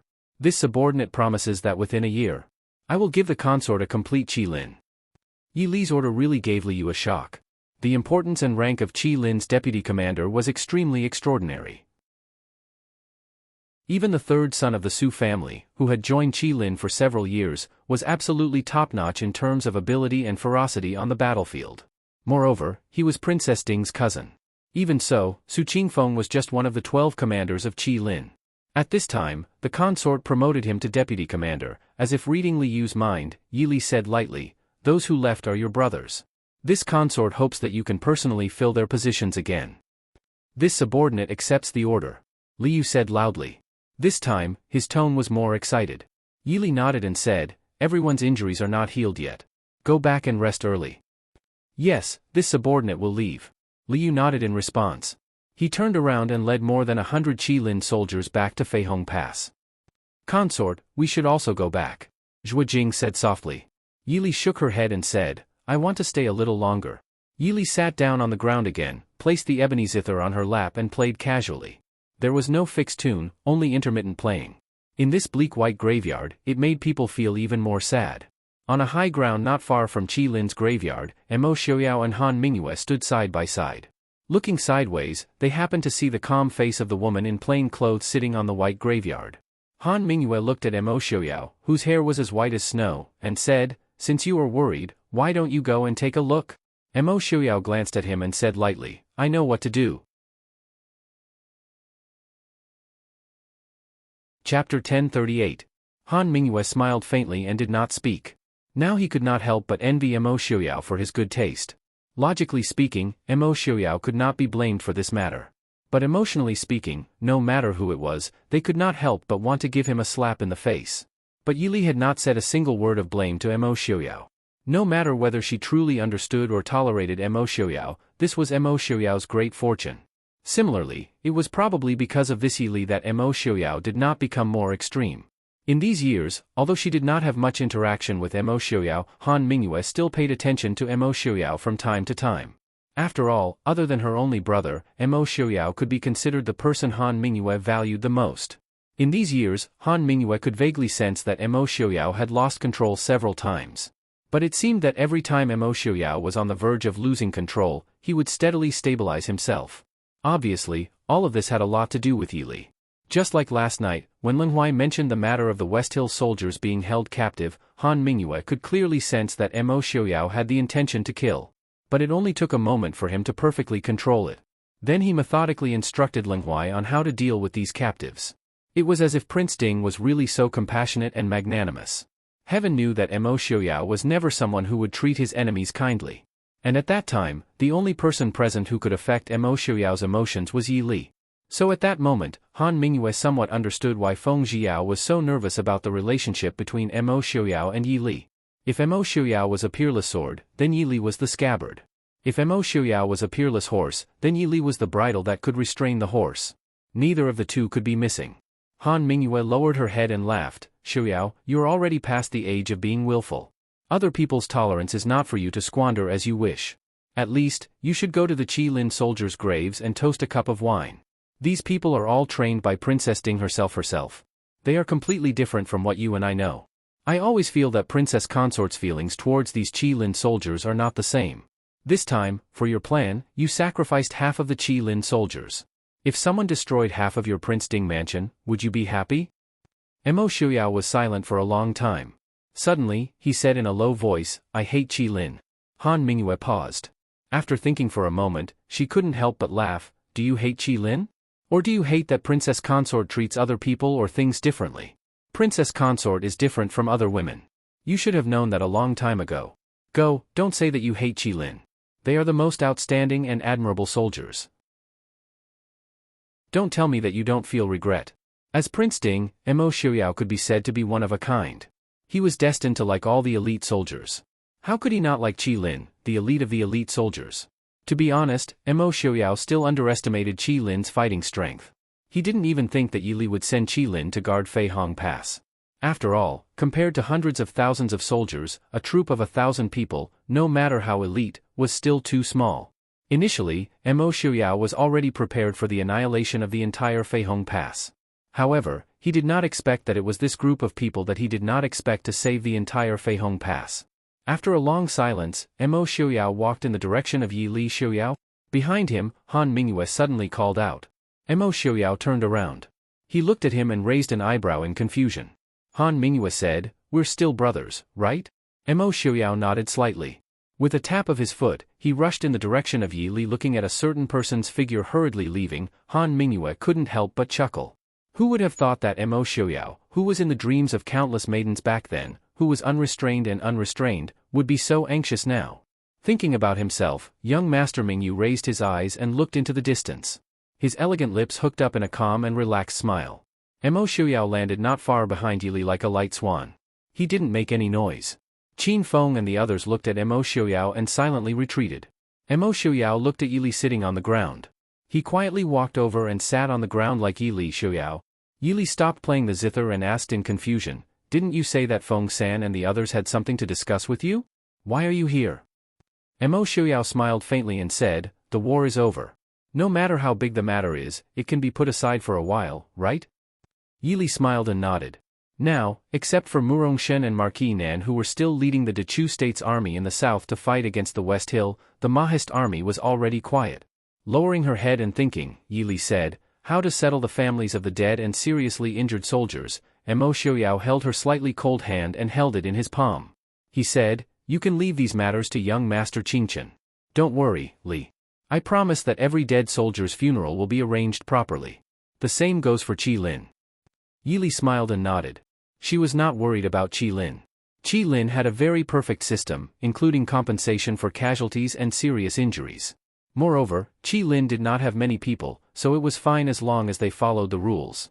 However, the other soldiers of the Mahist army often suffered thousands of casualties. It was not easy to deal with them properly. Seeing Yi Li's worry, Mo Shuyao promised firmly, I will tell all the generals to take care of their soldiers' funerals. Hearing Mo Shuyao's solemn promise, Yi Li could not help but smile. She said, of course I believe you. You don't have to be so serious. I just said a few words casually. Mo Shuyao smiled faintly and did not say anything. Lily's heart was too soft, and she thought too much. However, Mo Shuyao knew that she was not thinking about the so-called kindness or the so-called noble character. She thought that this was how it should be. Yi Li had many ideas that were incompatible with the people of this era. For example, she thought that men should respect women. She thought that soldiers should protect the people. She thought that the country should take care of the soldiers' funerals. It was not that she thought that was wrong. It was just that for the people of this era, it was too absurd and difficult to do. However, perhaps it was because he loved Li, who was different from the rest. Mo Shuyao knew about her magical experiences. He even thought that Li's life in the previous world must be happier than in this world. That was why he wanted to give the world to her. He wanted to make her happier than before. Mo Shuyao took the ebony zither from Yi Li's hands and gently played it on his lap. Mo Shuyao's zither skills were actually better than Yi Li's. It was still the soul summoning song. But in Mo Shuyao's hands, there was an even more impassioned and shocking feeling of vicissitudes. Yi Li listened to him play in a daze. Finally, she could not help but cry. Chapter 1039. After one song, Mo Xiaoyao let go of the ebony zither in his hand and reached out to pull her into his embrace. Cry, Li. I'm sorry, it's all my fault. Yili leaned into Mo Xiaoyao's embrace and finally cried out loud. Mo Xiaoyao gently patted her back, his half-closed eyes filled with tenderness and love. When the two returned to the general's residence, they were greeted by young Master Feng San, who was on the verge of going crazy. Seeing the two walking hand in hand, Feng Xiao didn't care about anything else and rushed over. He grabbed Mo Xiaoyao's collar and shouted, "Prince Ding! Where did you run off to? Do you want the Prince Ding mansion or not? Are you going to deal with the documents in the study or not? More importantly, you were the one who told us to take care of things, but you ran off without a trace. What do you want?" Young Master Feng San was so angry that he couldn't care less about offending his superior. He roared at Mo Xiaoyao. Feng Xiao's sudden outburst really scared Yili and Mo Xiaoyao. Mo Xiaoyao quickly came back to his senses. He calmly pushed away Feng San's hand that was grabbing his collar and said, "Feng San, if you have something to say it slowly." Feng Xiao sneered, "Say it slowly? I want to say it slowly, but I have to be able to find the person first. We just finished the war and there are so many things to take care of. So many of us put down what we were doing to listen to Prince Ding's instructions. In the end, we couldn't even find the shadow of a person." Hearing this, Yili couldn't help but feel a bit guilty. In the end, Mo Xiaoyao ran out so willfully to find her. She took a step forward and whispered to Feng Xiao, "Feng San, today's matter." Feng Xiao raised his hand and said, "Wang Fei, you don't have to speak for him. What's more, we don't dare to blame His Highness Prince Ding, do we? We're just complaining for no reason. Please punish us, Prince." It was no wonder that Feng Xiao wanted to get angry. The war had just stopped, and the busy ones did not know that the Feihong Pass was in a mess. This war had lasted for nearly a year, and everywhere outside the Feihong Pass was a mess. Everyone was busier than before the war ended. However, the busiest person was nowhere to be found. Not only was Mo Xiaoyao nowhere to be found, even Han Mingyue, who was usually able to help out, was nowhere to be found. Feng Xiao looked at the empty study room and the piles of files for a long time. Finally, he couldn't help but vent. Everyone present, other than Yi Li and Mo Xiaoyao, looked at Feng Xiao with admiration as if they were looking at a brave warrior. He dared to yell at Prince Ding in front of everyone. He really had a lot of guts. Mo Xiaoyao unexpectedly had a rare good temper. He smiled and said, "All right, I know. Tomorrow morning, I promise to take care of everything." Feng Xiao raised an eyebrow. "Tomorrow morning? Do you have a problem?" Mo Xiaoyao said, "No." Feng Xiao quickly shook his head. As long as Prince Ding was willing to do it, the efficiency was very good. How could Feng Xiao have a problem? The group entered the study room and sat down. Feng Xiao took a breath before asking, "Why did Prince summon us this morning?" Just now, his anger rushed to his head. Now that he drank a cup of tea and calmed down, Feng Xiao also felt that he was a little impulsive. He was polite to Mo Xiaoyao when he asked. Mo Xiaoyao pulled Yi Li to sit down and said with a smile, "It's nothing. I just want to talk about how to deal with the casualties." Speaking of this, Feng Xiao's expression also became serious. He took out a file from the pile of files beside him and said in a low voice, "After nearly a year of fighting, the specific numbers haven't been calculated. But this time, there are casualties in Feihong Pass. Including Qi Lin, there were a total of 237,600 soldiers stationed at Feihong Pass. Only 13,127 of them survived. Among them, 19 of them were captains and above, and 7 of them were deputy generals." With such heavy casualties, even Mo Xiaoyao was speechless for a long time. For so many years, besides the tragedy of the Mahist army in Huifeng Valley more than a decade ago, this was the first time there was such a heavy casualty rate. And these soldiers stationed at Feihong Pass were the elite soldiers of the Mahist army. They were not the soldiers of Dechu state that Mo Xiaoyao had just taken in. Just one battle was so tragic, not to mention the casualties in the past half a year. With a rough estimate, the casualties of the Mahist army since the siege of Chu capital was broken up until now was at least 600,000 to 700,000 Mahist army elite soldiers. The Mahist army that originally had less than 1,000,000 elite soldiers now had less than 20 to 30% left. The rest were the remnants of Dechu state soldiers that had been taken in before. This time, Mo Xiaoyao had taken in hundreds of thousands of Chu army soldiers, as well as the new recruits that had just entered the camp not long ago. This battle could not be considered a loss for both sides, but all sides that participated in the battle had paid a huge price. No wonder Mo Xiaoyao did not plan to continue attacking the Dechu state in Xiling. Looking at the shocking numbers in front of them, the three could not help but be silent. The atmosphere also became more solemn.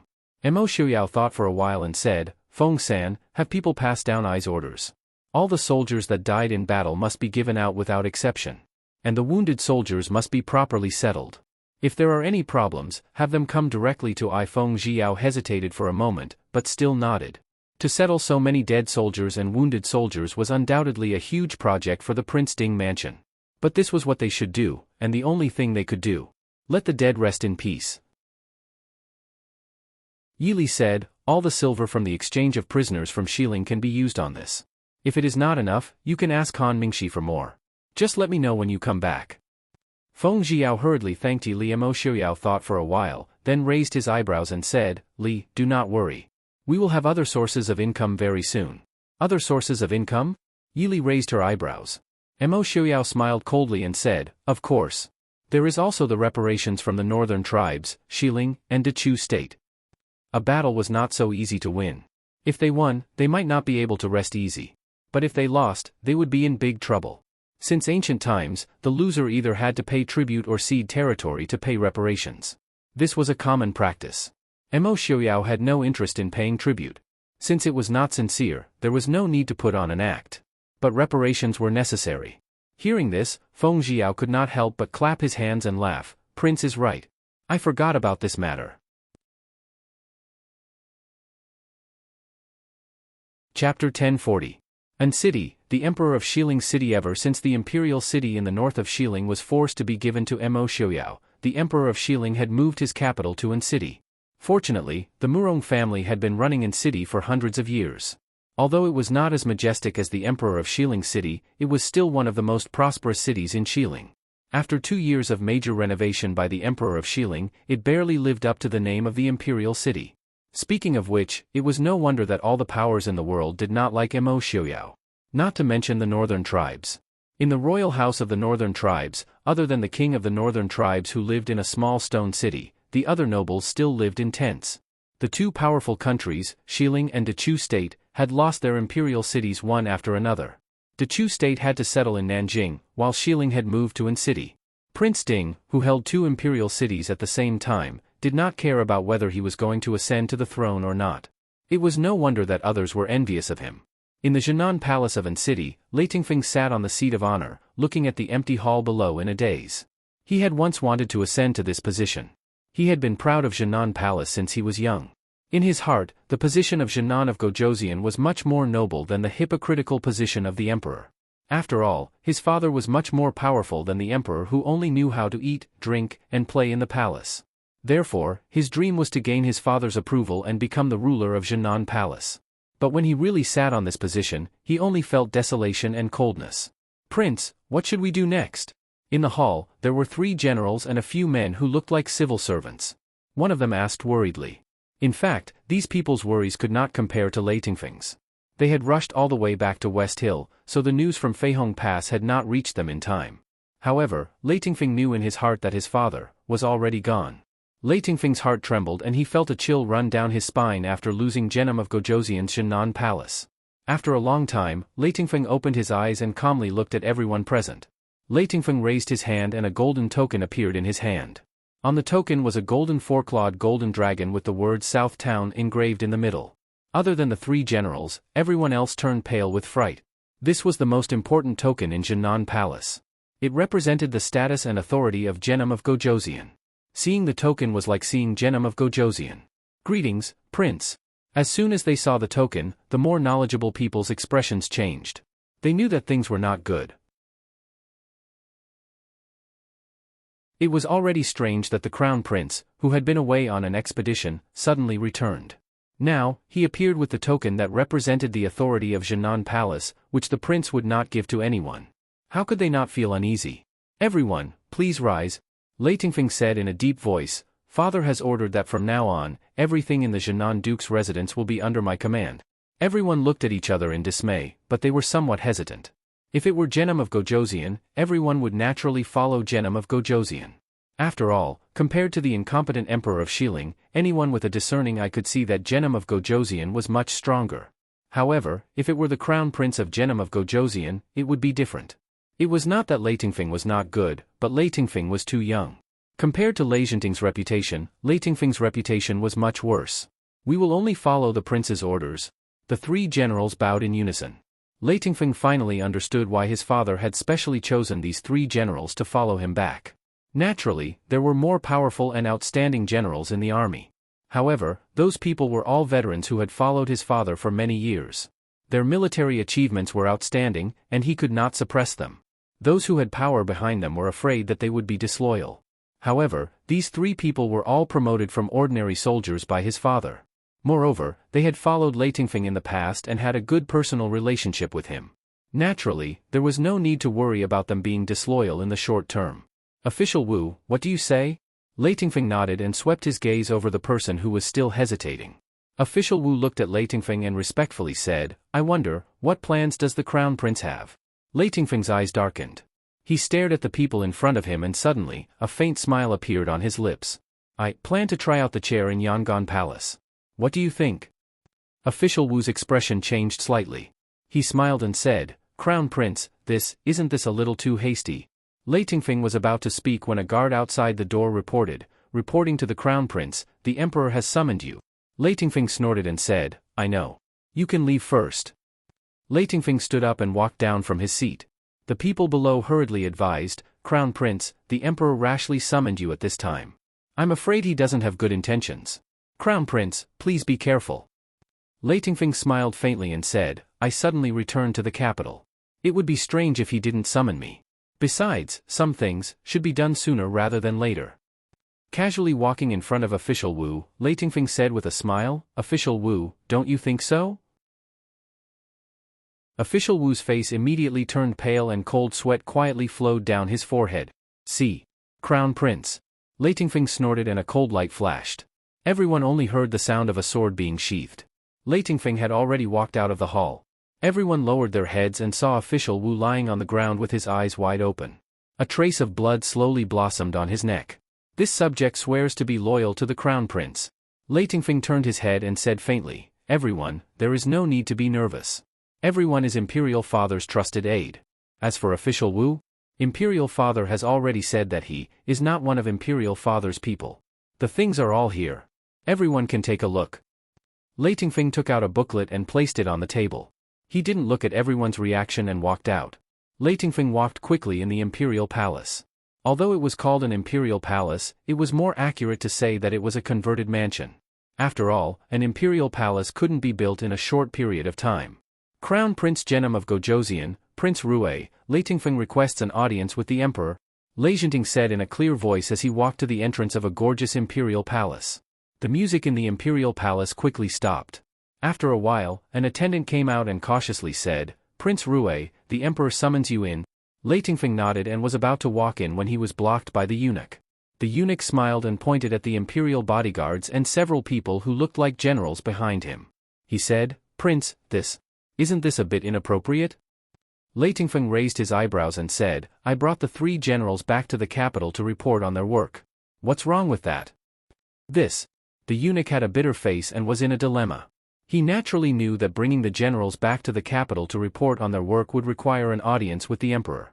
However, the Emperor also ordered that only Lei Tingfeng was allowed to enter. Lei Tingfeng said in a low voice, You don't have to worry. If the Emperor blames me, I will take responsibility. The eunuch didn't dare to insist on stopping Lei Tingfeng even though he was so domineering.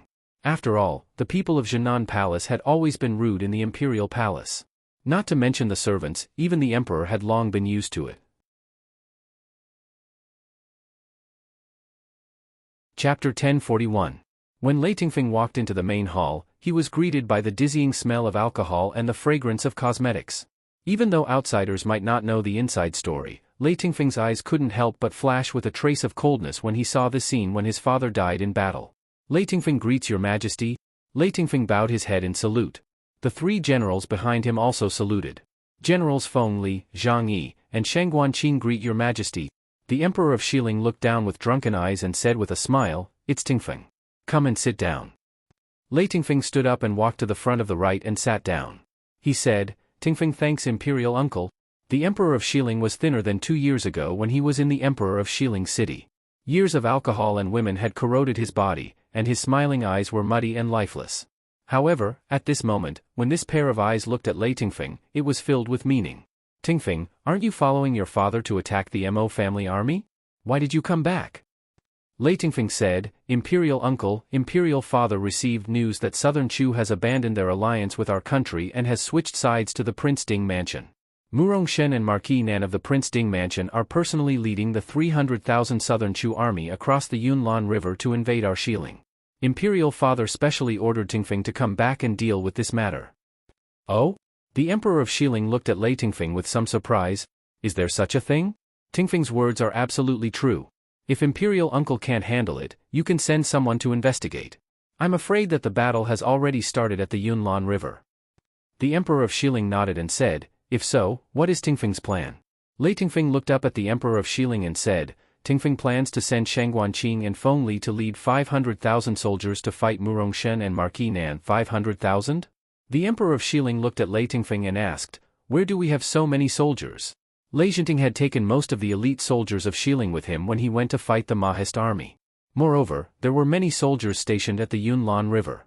It was no wonder that the Xiling Emperor was worried when he brought so many troops out of Xiling. He Tingfeng looked down and said, Imperial uncle, what do you think we should do? The Emperor of Xiling was speechless. He had been suppressed by Lei Jinting all his life and had never been involved in military, political, and civil affairs. Even a genius would be exhausted one day if he continued like this, not to mention that he was not a genius.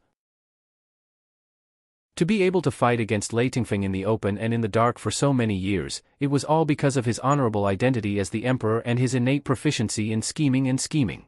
However, it was obviously not feasible to use it in a war. The Emperor of Xiling had been thinking about how to take back the power that belonged to him all his life, but he had never thought about how to be a good emperor after taking back the power. Lei Tingfeng hid the disdain in his eyes and said coldly, Murong Shen and Marquis Nan are experienced generals. Father is not here now?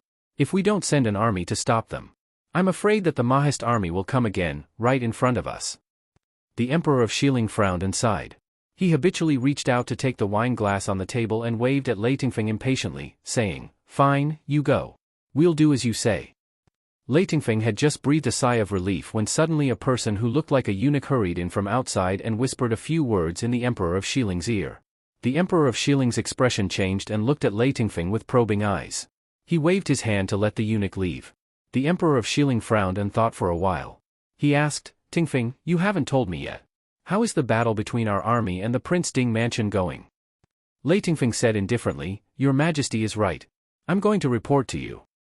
The Emperor of Xiling nodded his head in satisfaction, saying, That's good. I'm also a bit worried. Don't deceive me.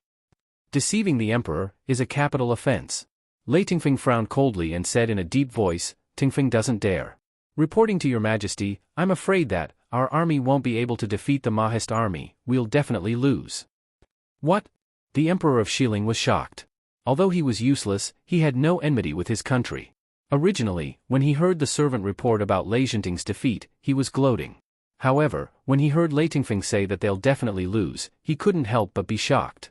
He really didn't want to experience the feeling of the Mahist army invading the imperial city again. Furthermore, they moved from the north to An City last time. If Mo Xiuyao invades the city again, where can they go? For the first time in his life, the Emperor of Xiling realized that it might not be a good thing for the Western Tomb to be without Lei Jinting. Tingfeng, your father, Lei Tingfeng didn't hide it and said in a deep voice, That's right. If I'm not wrong, my father has died for the country. Hearing this, the Emperor of Xiling couldn't help but be stunned. He had lived in fear for his entire life under Lei Jinting's pressure. Although there wasn't a moment when he didn't think about how to kill Lei Jinting. However, when he heard the news of Lei Jinting's death, his first reaction wasn't happiness, but helplessness. Now, what should we do? The Emperor of Xiling asked. Lei Tingfeng looked down and said indifferently, These 3 generals are the talents that my father left for the Western Tomb. Tingfeng plans to send 2 of them to lead the army to attack Murong Shen and Marquis Nan. If Mo Xiuyao personally leads the army to attack the Western Tomb, Tingfeng is willing to live and die with the Western Tomb. There was no other way now. The Emperor of Xiling didn't beat around the bush and nodded, All right, I'll now confer you as the new Genom of Gojoseon. You'll guard the Great Tomb in place of my brother. In addition, General Feng, General Zhang, and General Shangguan, I'll confer them as the Protector General of the state, the General of the state, and the General of the state. With one sentence from the Emperor of Shilling, the 3 generals who were originally deputy generals immediately became first-rank generals of the Western Tomb. Thank you, Your Majesty. Leitingfeng bowed his head. Thank you, Your Majesty, for your grace. After Leitingfeng left the hall, the magnificent palace regained its tranquility. A man who looked like a eunuch walked out from the back and carefully looked at the Emperor of Shilling, who was sitting on the dragon throne with his eyes closed. He whispered, Your Majesty, why are you not? They had already made arrangements. As long as Leitingfeng came, they could capture him. Without Leitingfeng was still young even though he was powerful. However, if he was given a few more years to mature, things would be different. However, they didn't hear the Emperor of Shilling's signal. The men of sacrifice lying in ambush could only watch Leitingfeng walk out. The Emperor of Shilling waved his hand and said, Enchanting is already dead. If we kill Leitingfeng, what will happen to Ling? Over the years, his only remaining children had either died or married off. In this huge palace, other than those concubines who only knew how to flatter him, he was the only one left. It could be said that he was truly alone. Now, even his lifelong enemy was dead, but Ling was still here. He had to leave something for Ling. Forget it, go. Pass down my order. Leitingfeng is conferred the title of Genom of Gojosian. The previous Genom of Gojosian, Enchanting, has died for the country and will be conferred the title of Martyr of Loyalty. In addition, I am not feeling well. Genom of Gojosian will be the regent for the time being. The Chamberlain was stunned. Obviously, he didn't understand why the Emperor changed his mind in such a short time. However, he had to obey the Emperor of Shilling's order. This servant obeys. This servant will take his leave. It seemed that the Jinan Palace would have the final say in the future of Shilling.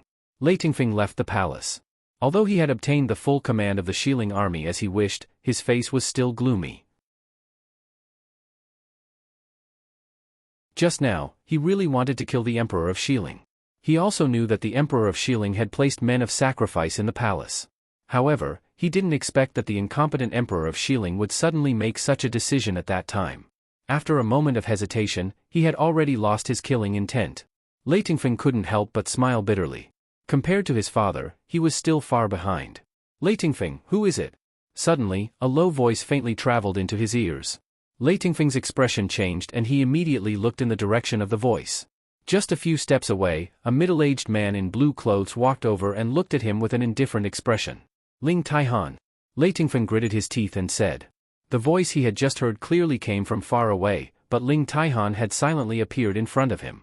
It had only been a short time since they last met, but Ling Taihan's martial arts cultivation had reached a new level. Ling Taihan nodded and raised his hand to throw something at Leitingfeng. Leitingfeng reflexively wanted to dodge, but he suddenly thought of something and reached out to grab the item that Ling Taihan had thrown at him. It was a very ordinary jar made of white porcelain. Although it was wrapped in a layer of cloth, Leitingfeng could feel what was inside as soon as he touched it. At the same time, he guessed why Ling Taihan had thrown this to him. This is. Leitingfeng tightly grasped the item in his hand as he stared at Ling Taihan. Ling Taihan indifferently said, These are Enchanting's ashes. You burned my father. Leitingfeng felt a wave of anger rush to his head as he glared hatefully at the man in front of him. Ling Taihan nonchalantly glanced at him and sneered, You should be glad that Mo Xiaoyao allowed me to burn Enchanting and bring him back. Leitingfeng was silent. Of course, he knew how many people treated enemy generals who had been killed, especially when the person's status was very high.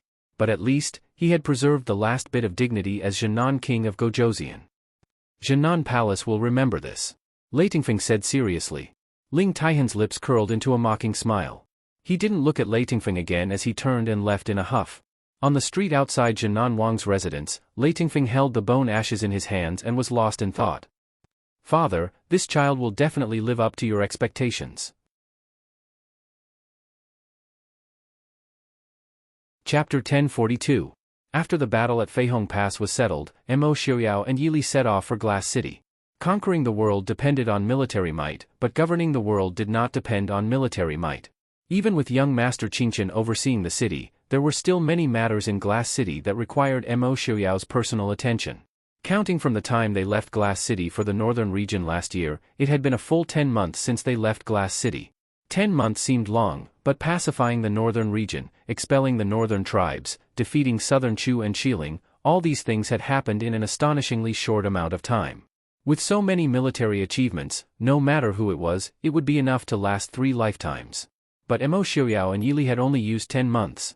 When everyone came back to their senses and looked back on these incomparably valiant military achievements, they could only sigh in amazement.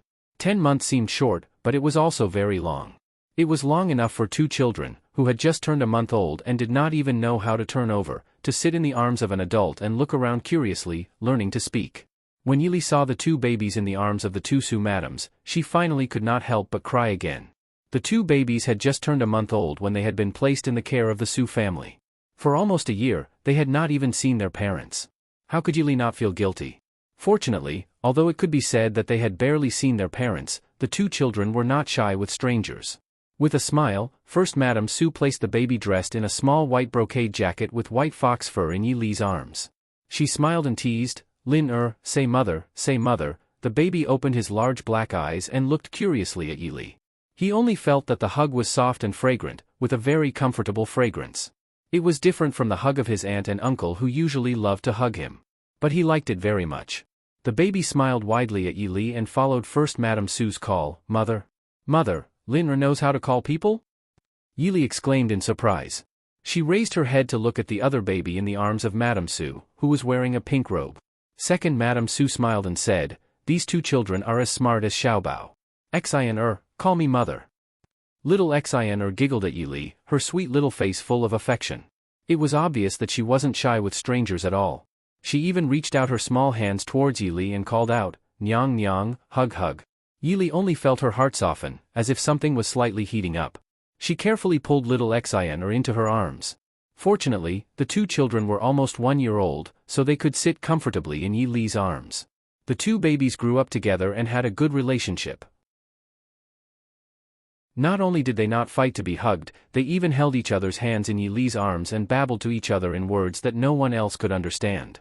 Emo Xiaoyao stood behind Yili, reaching out to support the baby in her arms from time to time. A faint smile appeared on his lips, washing away the killing intent that had just come from the battlefield. Emo Xiaobao stood by Yili's side and looked regretfully at the 2 babies in Yili's arms. He had already grown up and couldn't let his mother hug him anymore. At least, he couldn't let his younger brother and sister hug his mother. "Mother, Xiaobao missed you too." Emo Xiaobao looked at Yili with eager eyes. Yili smiled and said, "Mother missed you too. Did you listen to eldest uncle these days?" Thinking back to when Emo Xiaobao was sent back to Li City a few days ago, Emo Xiaobao's aggrieved look before leaving, Yili felt a wave of guilt in her heart. Although it was for his safety, Emo Xiaobao was an extremely smart child. At that time, even if no one told him, he definitely understood that the situation was very bad, so he didn't say anything and left with the guards. He must have been very worried these days. Emo Xiaobao nodded repeatedly. "Xiaobao is the most obedient. If you don't believe me, mother, you can ask eldest uncle." Emo Xiaobao grew more naughty as he grew older, but he was smart. If someone didn't have any ability, even if they were pranked by him, they wouldn't be able to find any evidence. In the entire Li City, only Su Qingqian could control him. "You're obedient? Who was the one who made a fuss about going to Feihong Pass yesterday?" Outside the door, Su Qingqian's voice carried a faint smile. Soon, the immortal young master dressed in snow-white clothes appeared in front of everyone. There was a kind of person who was born to be favored by the heavens. Even time seemed to have frozen on his body. If Emo Xiaoyao's unchanging handsomeness for so many years was because of his profound skills, then Su Qingqian was born to be favored by the heavens. Su Qingqian's youth didn't make people feel that he was immature. That handsome and otherworldly appearance and temperament made him seem as if he had the handsomeness of a youth and the steadiness of a middle-aged man, but it was different from the steadiness of a court official who worked hard all year round. There was another kind of carefreeness. Su Qingqian stepped into the hall and said with a smile, "In less than a year, you defeated 4 countries in a row. Such an unprecedented record, congratulations to Prince." Emo Xiaoyao smiled and said, "No, if it weren't for Brother Qingqian overseeing Li City, how could I be so relieved? Not to mention conquering the world." These words weren't empty words. As the saying goes, before the troops and horses move, the provisions must be prepared first. The importance of military supplies to a war was self-evident. In the past year, it was because of the Su family overseeing the Northwest that the Mahist army never had to worry about military supplies and provisions. With this kind of logistical support, it was naturally much easier to win a war. Su Qingqian smiled faintly and wasn't modest at all. They were both smart people and could naturally tell which words were true and which were false. Moreover, with Yi Li's relationship with the Su family, it would be hypocritical and alienating if she continued to refuse to be modest like an outsider. Su Qingqian sat down. The two Sus knew that they were going to talk business and got up to leave. Yi Li had just returned and naturally couldn't bear to part with the two children, so the two children also stayed. The two babies sat in Yi Li's arms. Seeing the two grandmothers who had been taking care of them leave, they weren't in a hurry. This caused the second Su's wife to laugh and scold the two little ones for being heartless. Mo Xiaoyao took the cute little Xian from Yi Li's arms and sat down next to Yi Li. She was wearing a pink brocade dress and a silver ankle bracelet. After leaving her mother's arms, little Xian didn't cry because she also liked this white person very much. She curiously grabbed Mo Xiaoyao's long white hair and gently tugged on it. Mo Xiaoyao helplessly looked at his daughter. He raised his hand and took out a delicately carved jade bead the size of a pigeon's egg and stuffed it into her hand to play with. Xian didn't dislike it and curiously played with the jade bead in her hand. Mo Xiaobao looked at his little brother in his mother's arms and his little sister in his father's arms. He pitifully moved to Su Qingqian's side. Su Qingqian smiled and shook her head. She pointed to the seat next to her. Mo Xiaobao then went to the seat next to Su Qingqian and sat down. The hall was quiet for a moment before Su Qingqian said, "Originally, you just came back and I shouldn't disturb you. However, there's something that I want the prince to see for himself." Su Qingqian took out a letter from her sleeve. Yi Li only needed a glance to know what it was. The bright yellow envelope had a drawing of a giant wolf baring its fangs and brandishing its claws. This was the letter of credence of the northern tribes. Chapter 1043. What's the matter with the northern tribes? Yi Li asked with a frown. Yi Li never had a good impression of the northern tribes, even if they had some form of cooperation with the crown prince of the northern tribes. Mo Xiaoyao held his daughter with one hand and used the other to take the letter. He frowned and said, "Use Princess Ronghua to exchange for the bodies of Yelu Yi and the northern tribe soldiers." Mo Xiaoyao was silent for a while before he looked up at Yi Li with some annoyance. "Where are Yelu Ye's remains?" Yi Li was speechless. She really did not remember where Yelu Ye's remains were. She was too busy at that time and cleaning up the battlefield was not her responsibility. How could she remember such a thing? Mo Xiaoyao said with some dissatisfaction, "Since they want to exchange for Yelu Ye's remains, why did they only come now? It had been so long, who knew where they had hidden Yelu Ye's remains?" Su Qingqian could not help but twitch his lips and said, "The northern tribes are frozen in winter. It's just the beginning of spring and their envoys have already arrived in Li City. It's quite fast. Moreover, the northern tribes would definitely observe the situation. If the Mahist army lost to the Western Hill and the Chu states' allied forces, who would exchange with you? They would just send their army over to attack again." Mo Xiaoyao nodded impatiently and said, "Fine, I understand. Tell them that they can exchange for Yelu Yi and the northern tribe soldiers. But Princess Ronghua is not enough. What else do you want?" Su Qingqian raised his eyebrows. Mo Xiaoyao smiled and said, "That will depend on what young Master Qingqian can get them to take out. The more the better. The Prince Ding mansion was rich, but it could not withstand too many people. Which place did not need money?" Su Qingqian nodded and said, "I understand. But, can you find Yelu Ye's remains?" With Mo Xiaoyao's personality, he didn't need to think to know that Yelu Ye's final outcome would not be a peaceful burial. Mo Xiaoyao looked at Su Qingqian as if she was an idiot. Were Yelu Ye's ashes made of gold or carved with words? This was the first time in his life that someone had questioned his intelligence. However, young Master Qingqian admitted defeat. "So, are you going to use some random ash to fool me? Do you really intend to exchange Princess Ronghua back?" Su Qingqian looked at Mo Xiaoyao suspiciously. In her impression, Mo Xiaoyao was not a kind person, unless there was something to gain from it. However, young Master Qingqian could not think of any other benefits that Mo Xiaoyao could obtain from the northern tribes. Land was out of the question. Even if the northern tribes were willing to give it to them, they would only be left with boundless grasslands. Not many commoners were willing to stay there. For at least 8 months a year, they would have to endure the northern tribes' raids. Now that the Central Plains people had not even been dealt with, Mo Xiaoyao would definitely not extend his hand to them at this time. Other than that, there seemed to be nothing that Mo Xiaoyao would be interested in. Mo Xiaoyao nodded. "Of course.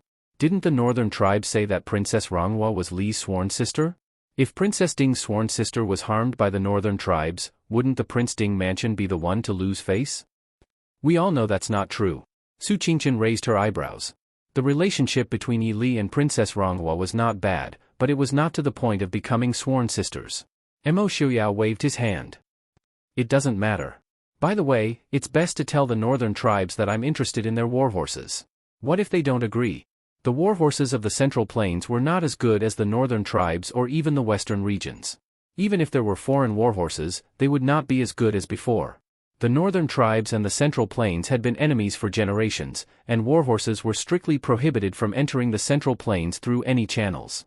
Although over the years, the Prince Ding mansion had secretly obtained some from various channels, the amount was pitifully small. It was no wonder that Mo Xiaoyao was so generous this time. Don't agree? Mo Xiaoyao sneered. Then I will go and get it myself. I understand. Su Qingchen nodded, indicating that she understood Mo Xiaoyao's determination. With Su Qingchen's statement, Mo Xiaoyao's expression immediately eased, and he put this matter aside. Since young Master Qingchen was willing to express his opinion, it meant that there was no problem.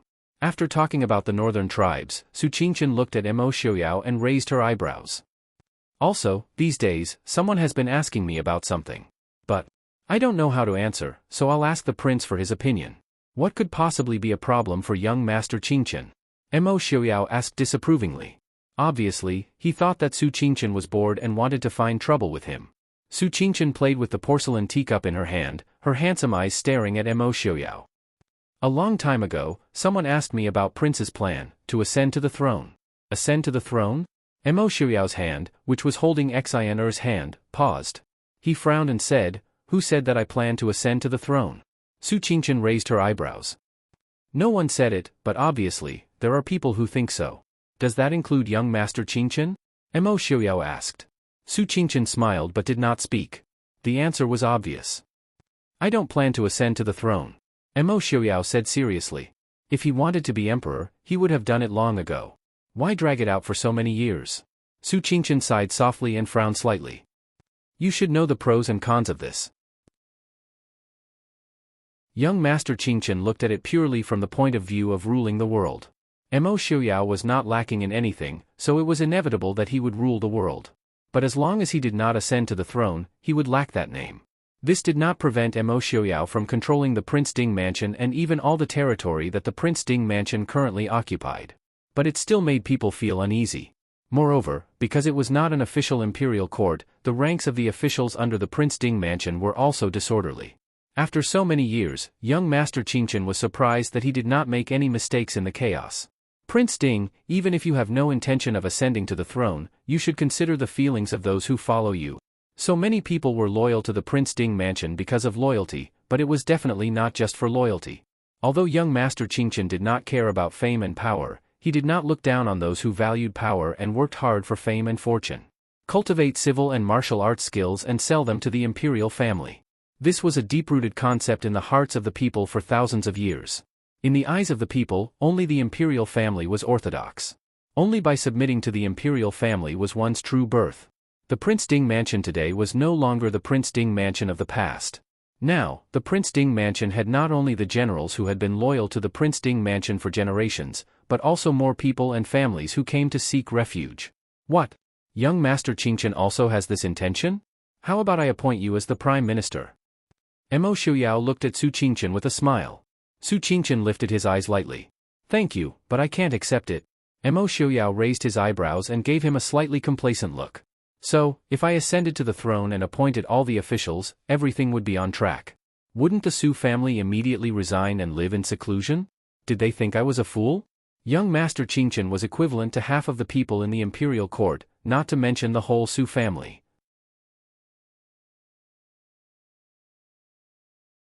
Chapter 1044. More importantly, what was the point of ascending the throne? When he became the emperor, he would go to court every morning and listen to the ministers quarreling over trivial matters. If he didn't go to court for a day, his ears would go numb from the censors. How good was it now? If there was something, he could deal with it. If there was nothing, he could do whatever he wanted. It wasn't as if he had to go to court every day as a prince, right? If Su Qingchen didn't understand what Mo Xiaoyao was thinking, then he would have lived for nothing. He ignored him and looked at Yili with a smile. What does Yili think? Yili teased the baby as she said with a smile, "Big brother can just ask Xiaoyao about this kind of thing." Mo Xiaoyao looked proudly at Su Qingchen and said, "Yili and I are husband and wife." Naturally, the husband sings the wife's tune. However, If Yili wants to be the empress, I don't mind ascending the throne. Yili frowned slightly. Of course she knew that Su Qingqian was saying this for their own good.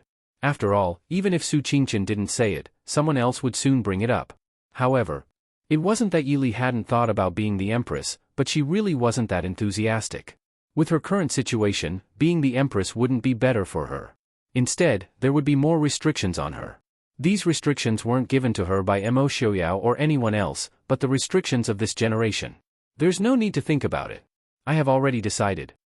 Seeing Yili frown, Mo Xiaoyao directly decided, Yili, can we not be the empress? In the future, Mo Xiaobao can make you the empress dowager. Su Qingqian raised an eyebrow.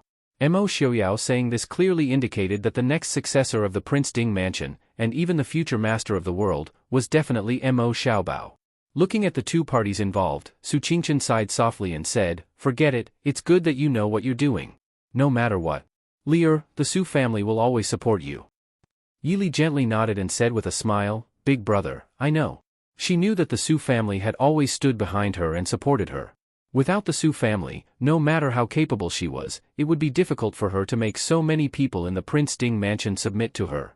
She was born in the Su family, which was a noble family, and the Su family's grandfather, uncle, and cousin, who were regarded as incomparably powerful by the world, had always been her strongest backing. Su Qingqian stood up and said to the two of them, even if we don't consider the matter of ascending the throne. Liner and Xian were about to turn a year old. I'm afraid we'll have to hold a big one this year. Regardless of whether it was to reward the three armies, or to gather information from various parties. Even if he didn't do it, those who were supposed to come would still come, but they would come uninvited. Mo Xiaoyao nodded and said, I understand. We'll do as you say. Su Qingqian went out. Mo Xiaobao knew that his father and mother had something to say, so he also slipped out in a flash. In the main hall, Yili looked at Mo Xiaoyao with a smile and said, Xiaoyao, you really don't plan on. Mo Xiaoyao smiled and said, I never planned on becoming the emperor. He stood up and carried the baby to Yili's side. He squeezed into a chair with Yili and sat down. Mo Xiaoyao teased his daughter as he smiled at Yili and said, we're living so well right now, why do we have so many things to worry about? We've already lived like this these past few years, I don't believe that we won't be able to live for another few years. When the time comes, I'll just leave it all to Mo Xiaobao to worry about. In any case, in these 2 years, the Su family's education had also begun to lean towards the path of the emperor. Wasn't this just the perfect time to become the emperor? He, Mo Xiaoyao, had never learned to be the emperor like this. Yili looked at him with a smile that wasn't a smile and said, you're not afraid that Xiaobao will hate you in the future? Mo Xiaoyao said righteously and sternly, I truly want to cultivate his abilities. If I have to do everything for him, then what's the point of having him? How could something that was ready-made be so easy to pick up? Most importantly, he had worked so hard for most of his life. How could he let Mo Xiaobao live peacefully as the Emperor of Peace? Yili sighed softly and said, I don't care about you. You can go tell those people yourself. Mo Xiaoyao looked at Yili with a smile and said, I know. If I don't become the Emperor, Li will also be happy. Isn't that right? Yili did not hide it. She generously nodded and admitted, if you don't become the Emperor, I will indeed be very happy. Even though saying this was a bit unfair to those generals and subordinates who had risked their lives for the Prince Ding mansion. But Yili had to admit that Mo Xiaoyao was right. What was the Emperor? The Son of Heaven, the Son of the Heavens, the ruler of the world. But in the end, it would not belong to any one person. Not to mention that when the time came, there would definitely be many people who would create things like the 3 palaces and 6 courtyards. Yili did not want to fight with any other woman for Mo Xiaoyao. In the end, she was not a woman born and raised in this era. Mo Xiaoyao could only be all hers, or none of it could be all hers.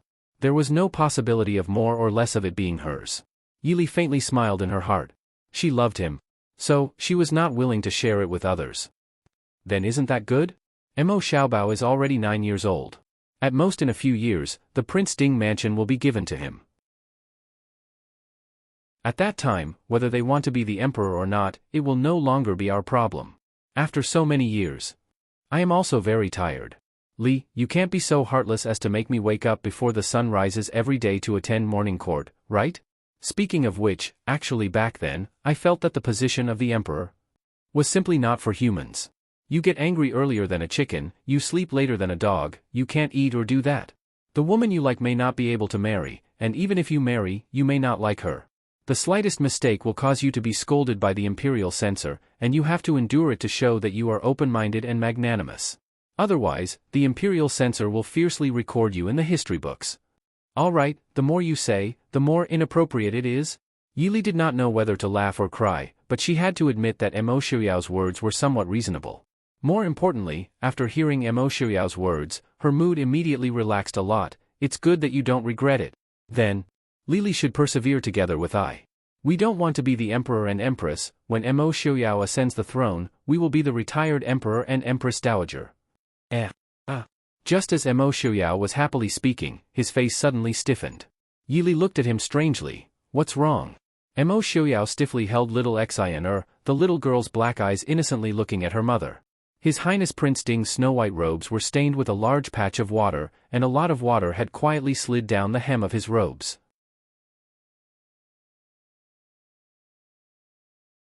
Chapter 1045. After returning to Li City, Yili put down the things in her hands and focused on taking care of the children. Although they left their parents not long after they were 1 month old, perhaps due to the nature of mother and child, the two babies became familiar with their mother in less than 2 days. That clingy appearance made it seem as if they had been by Yili's side since birth and had not left for a single day. Speaking of which, Yili was considered a soldier on the battlefield in both her previous and current lives. Especially soldiers who had been on the battlefield, it was inevitable that there would be a murderous aura around them. However, Yili was not like that. No matter how tragic the battle was on the battlefield, after the battlefield changed clothes, she was still a gentle beauty who came from a scholarly family. Even her eyebrows carried a faint warmth and gentleness. It was no wonder that the two children were so happy to see their mother. Children were always naturally close to things that were softer and warmer. In the main courtyard of the Prince Ding mansion, the spacious room was covered with a thick carpet from the western regions. All the furnishings in the room were polished and covered with cotton cloth. There were also various toys on the ground. The two babies were placed on the ground and allowed to play around. The babies who were only 11 months old had already started to learn to walk. Lin who was born first, was already able to walk steadily on his own. Although Xin was born earlier, his body was actually weaker than his younger brother. He preferred to sit on the ground and play. Seeing his younger brother walking around, he reached out his small hand to pull him. The floor was covered with a thick carpet. Lin was pulled to sit on the ground but did not cry in pain. He smiled happily at his sister. Yili also sat on the ground. Looking at the two babies giggling, a faint smile appeared on her lips. Princess Consort, second Madame Su and Madame Lang are here. Outside the door, a maid reported softly. Before they came in, Murongting's voice came from outside. Li you seem to be very free. Yili looked up and saw Murongting, Qin Zhang, Hua Tianxiang, Mo Wuyo and Shenyun standing at the door. She couldn't help but smile. Why are you here? Come in quickly. Qin Zhang looked inside and covered her mouth with a smile. It's very lively outside. You seem to be very free. You should come out. It won't be easy for us to enter with so many people. It was very clean inside. Obviously, it was specially made for children. With so many people going in, wouldn't the snow-white carpet be dirted? Although they were all women now, the group of women who had been educated since they were young, except for Murongting and Shenyun Gu, none of them had the nerve to take off their shoes in front of outsiders. Yili smiled and picked up a baby in each hand, placing them in Qin Zhang and Murongting's hands before walking out. Murongting and Qin Zhang had both given birth to their own children before and were very familiar with the two babies in the past half a year. The two little fellows were not shy at all in their arms. Murongting hugged her pink and tender heart and said that she also wanted a daughter. Sisterly, ah no, it's Princess Consort. Yungu walked up to Yili and gently bowed. She was more obedient and quiet than when she was in Jiangnan. Yili pulled her and said with a smile, just call me sisterly. Look at them, who is polite to me? Is Yungu used to living in Li City? Shenyungu nodded and said, the two Aunts Su are very good to me. Sister Tianxiang, Sister Zheng Sister Ting, and Wuyo are also very good to me. And Yungu has a foster father. Foster father? Yili raised her eyebrows. Mo Wuyo pursed his lips and said with a smile, it's my master. Didn't master tell Princess Consort when he went to Feihong Pass? Master said that Yungu is much more talented in medicine than me and likes her very much. He took Yungu as his foster daughter. Yili raised her eyebrows. She remembered that Shenyang and Yunji's father seemed to be related, but this seniority. Then she thought about it. Shenyang and Yungu probably only had each other left in this world. What relationship in this world was closer than a father and daughter? Since Shenyang made this decision, he must have his reasons, so she didn't think too much about it. Shen Yungu nodded repeatedly and said, "Yes, foster father's medical skills are very good, even better than my father's. Foster father said that as long as I study hard, I will be as good as him in the future." Perhaps it was because of her family background, Yungu was born with a unique talent and interest in medicine. Speaking of which, her eyebrows couldn't help but add a bit of brilliance. "As long as you're happy," Yili smiled and said. Then she looked at the girls in front of her and said, "When we were eating last night, eldest aunt and second aunt told me that now that things are finally peaceful, they are anxious to arrange the marriage of third brother and fourth brother." Qinzheng nodded and said, "Lear is right. Mother and eldest aunt are really anxious. Third brother just had to go to war, and fourth brother is far away in Xiling. Mother also said that this time, no matter what, we have to let third brother get married first." Hua Tianxiang was so embarrassed that her face turned red. She glared fiercely at Qin Zheng. "You are usually the most gentle and elegant, why are you also so?" Mu Rongting rolled her eyes and said, "Just be happy. We won't laugh at you. Yesterday, the third young master of the Su family rushed to give you something as soon as he came back. Do you think we didn't see it?" After saying that, she glanced at an exquisite and elegant pearl hairpin on Hua Tianxiang's head, her face full of kindness and ridicule. Mo Wuyo, who was also about to become a bride-to-be, carefully hid in a corner so as not to be caught in the crossfire with Hua Tianxiang. It was not that she didn't have sisterly feelings, but she couldn't resist Sister Murong's sharp tongue. On the contrary, Shen Yungu, who was clear-minded, looked happy. "Is Sister Tianxiang getting married? Yunj will definitely give you a good gift." Mu Rongting chuckled and looked at Shen Yungu. "Yunj, you're not planning to give me pills again, are you?" Shen Yungu blinked. "What's wrong?" Yili was also very puzzled. "What's wrong?" Shen Yunji's pharmaceutical skills could be said to be better than her master. The pills she made were naturally not ordinary. Qinzheng covered her mouth and laughed. "Last New Year, Yunj gave each of us a bottle of pills. Last October, Uncle's birthday was also a bottle of pills. This year, on eldest brother's birthday, it was also a bottle of pills. In addition, eldest brother received the most pills in our family. Now, eldest brother's face stiffens when he sees the pills." The people next to them also looked like they wanted to laugh. Yili was amused and couldn't help but laugh. She was really curious about how young Master Qingchen looked when he was frightened by a small bottle of pills. Shen Yungu pouted and looked at the crowd blankly. What's wrong with her giving them pills? She gave the two Aunt Su's pills to maintain their health, gave Sister Zheng pills to maintain their beauty, and gave the two uncles and Su Qingchen pills to maintain their health. It turned out that the Su family saw this little girl's naivety. Moreover, she sincerely made the pills herself, so they were embarrassed to talk to her about the importance of giving gifts. However, the Su family didn't care about these empty gifts. A sincere gift was always more precious than a hypocritical one, wasn't it? However, young Master Qingchen suffered. Miss Yungu believed that Su Qingchen was seriously injured and left behind an illness. Whenever Su Qingchen had a headache or fever, the little girl would stuff a pile of various pills into his hand. Now, the Su family didn't even go to the doctor to get medicine when they were sick. They could just ask Su Qingchen for it. Anyway, Miss Yunji's medicine was always much more effective than the medicine prescribed by ordinary doctors.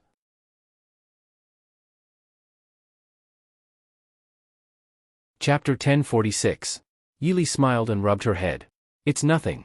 Yunji's medicine is very good. Your medical skills must have improved a lot these days."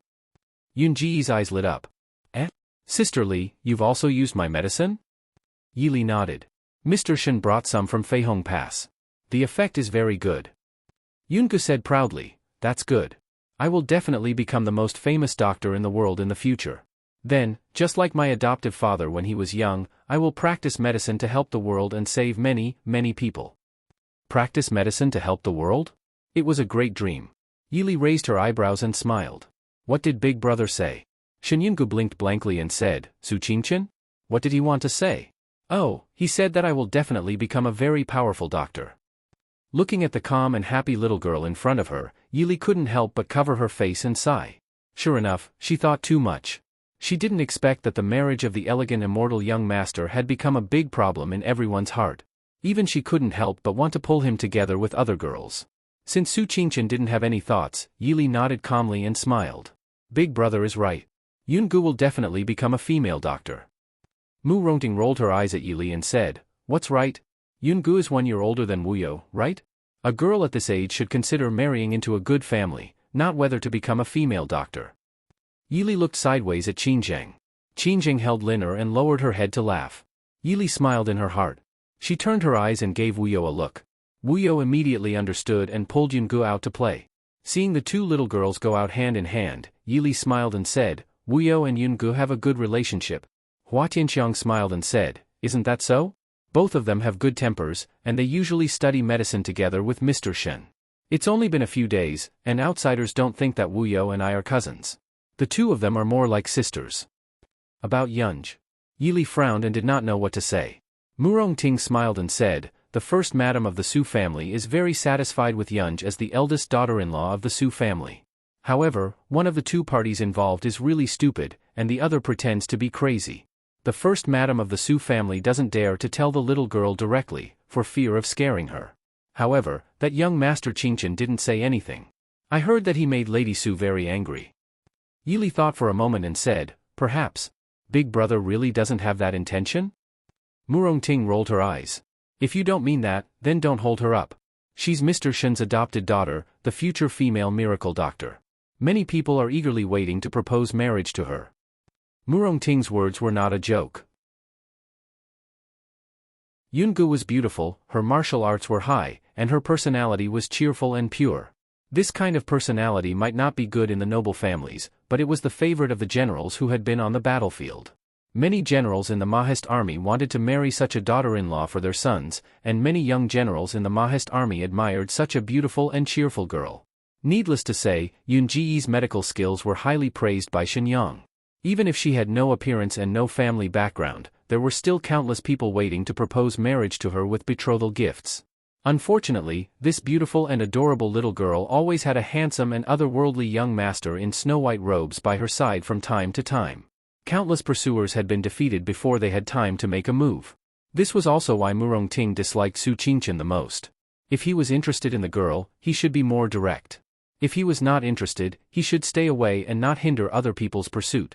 He could not bully the girl just because she lived in the mountains since she was a child and did not know much about the ways of the world. After all, Yunji's age was really not young. Except for Hua Tianxiang, who was forced to marry because of the situation, the girls in this world were not married at the age of 15 or 16. Zheng what does big brother mean? Qinzheng covered her mouth and smiled. Li don't ask me, I rarely see big brother. But I always feel that big brother should be different to Yungu. After all, young Master Qingchen had been so busy in the past 6 months that even Madame Su could not find him most of the time, but he still had time to accompany Yungu to go out for a stroll. It did not seem like he had no intention at all.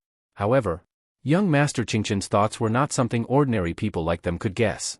Seeing the three people gossiping about young Master Qingchen, Hua Tianxiang did not care about her shyness and said with a smile, if young Master Qingchen is really interested in Yungu, I'm afraid young Master Qingchen will be in big trouble.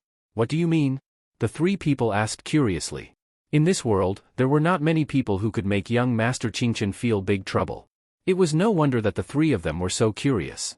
Hua Tianxiang smiled and said, Yungu grew up in the mountains since she was a child. Her temperament is as simple as a child's. If an ordinary girl has young Master Qingchen accompanying her often, even if she is not wild with joy, she should at least be flattered. But you see Yunji's little face every time. Murongting and Qinzheng looked at each other and could not help but laugh. They did not know why, but young Master Qingchen looked very kind, but Yungu seemed to be really afraid of Su Qingchen. In front of young Master Qingchen, she did not look like a little girl who had just awakened to love, but like a stupid student standing in front of the teacher who had done something wrong. If Su Qingchen really had something to do with Yungu, then young Master Qingchen's love life would not be easy. Yili took Lin'er from Qinzheng's arms, who stretched out his small hand to her, and said with a smile, forget it, I will ask big brother about this later. As for third brother and fourth brother's marriage, what do eldest aunt and second aunt think? Qinzheng smiled and said, mother and eldest aunt think that third brother and fourth brother's marriage will be held together in August this year. We have also discussed it with Mrs. Yang, and Mrs. Yang has no objection. Yili smiled and said, that's good, it seems that our family has a lot of happy events this year. At that time, Tianxiang and Wu Yu will directly get married from the Prince Ding mansion. Hua Tianxiang's delicate face was crimson, and she glared at Yi Li and said, we heard that Lin Er and Xin Er are going to have a first birthday banquet, so we came to see if there is anything we can help with. Why are you making fun of me? Yili sighed softly and said with a faint smile, these things will be taken care of by others.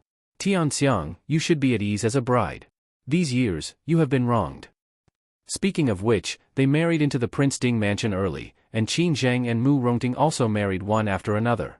Now, even Mo Xiaobao was almost 10 years old, but Hua Tianxiang's marriage had been delayed until now. She was 26 or 27 years old, which was not considered old in the previous life, but in this generation, a 20-year-old girl who was not married was already called an old girl who could not get married. The pressure Hua Tianxiang was under could be imagined. Hua Tianxiang's beautiful eyes were slightly red, and she whispered, "What nonsense, I am fine."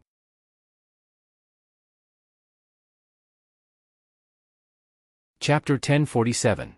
Yili patted her hand and smiled. Yes, it will be better in the future. Li Er, are you going to be the empress? Seeing that the atmosphere was a bit heavy, Mu Rongting quickly changed the topic and asked jokingly. Yili raised her eyebrows and smiled. Who said I'm going to be the empress? Mu Rongting looked at her with a smile and said, Prince Ding has defeated the northern tribes, Mo Jingli, and Genom of Gojoseon. Isn't it time to ascend the throne? Li Er, who will be the empress if not you? We won't laugh at you. It's so glorious to have a close friend who's going to be the empress. Yili smiled, then I'll have to disappoint you. I won't be the empress for the time being. Why? Mu Rongting was confused. If Prince Ding became the emperor and Li Er wasn't the empress, the whole world wouldn't agree. Hua Tianxiang rolled her eyes and said, that must be because Prince Ding doesn't plan to ascend the throne. But Li Er? Prince Ding really? Yili smiled helplessly. It seemed that Mo Xiaoyao's ascension was indeed what everyone wanted. Even ladies like Hua Tianxiang and Mu Rongting didn't believe it. After receiving Yili's affirmation, everyone was silent for a while. Mu Rongting sighed and looked at Yili. Actually, there are benefits to Prince Ding not ascending the throne. These days, I've heard many people planning how to send their daughters into the palace to be concubines. Zheng Er, there are many people who want to use the Su family's connections, right? Qin Zheng nodded silently. These days, there were indeed many people who came to the Su family's door to curry favor. After all, although Princess Ding's surname was Yi, the Prince Ding mansion clearly only recognized the Su family as Princess Ding's relatives. However, Yili had just returned. The Su family didn't want to upset Yili, so they didn't tell her. In fact, this kind of thing was expected. In the past, the Prince Ding mansion had not yet been stabilized. When they were fighting for the world, the situation was constantly changing. It could be said that anything was possible. Naturally, no one cared whether Prince Ding married a wife or a courtyard full of beautiful wives and concubines. Even if Prince Ding didn't want to marry her, it could only be said that Prince Ding was proud and didn't care about nepotism.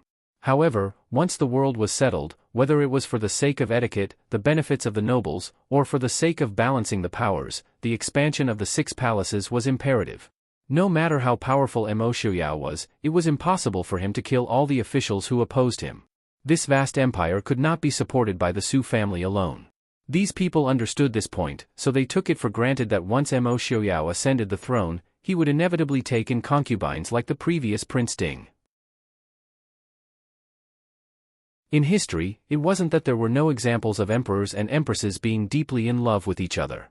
However, once they ascended the throne, which emperor didn't have 3 palaces and 6 courtyards? Li Er. Qin Zheng looked at Yili with some worry. Yili smiled faintly and said, don't worry, Xiaoyao will take care of these problems. Mu Rongting was a little worried and said, Prince Ding.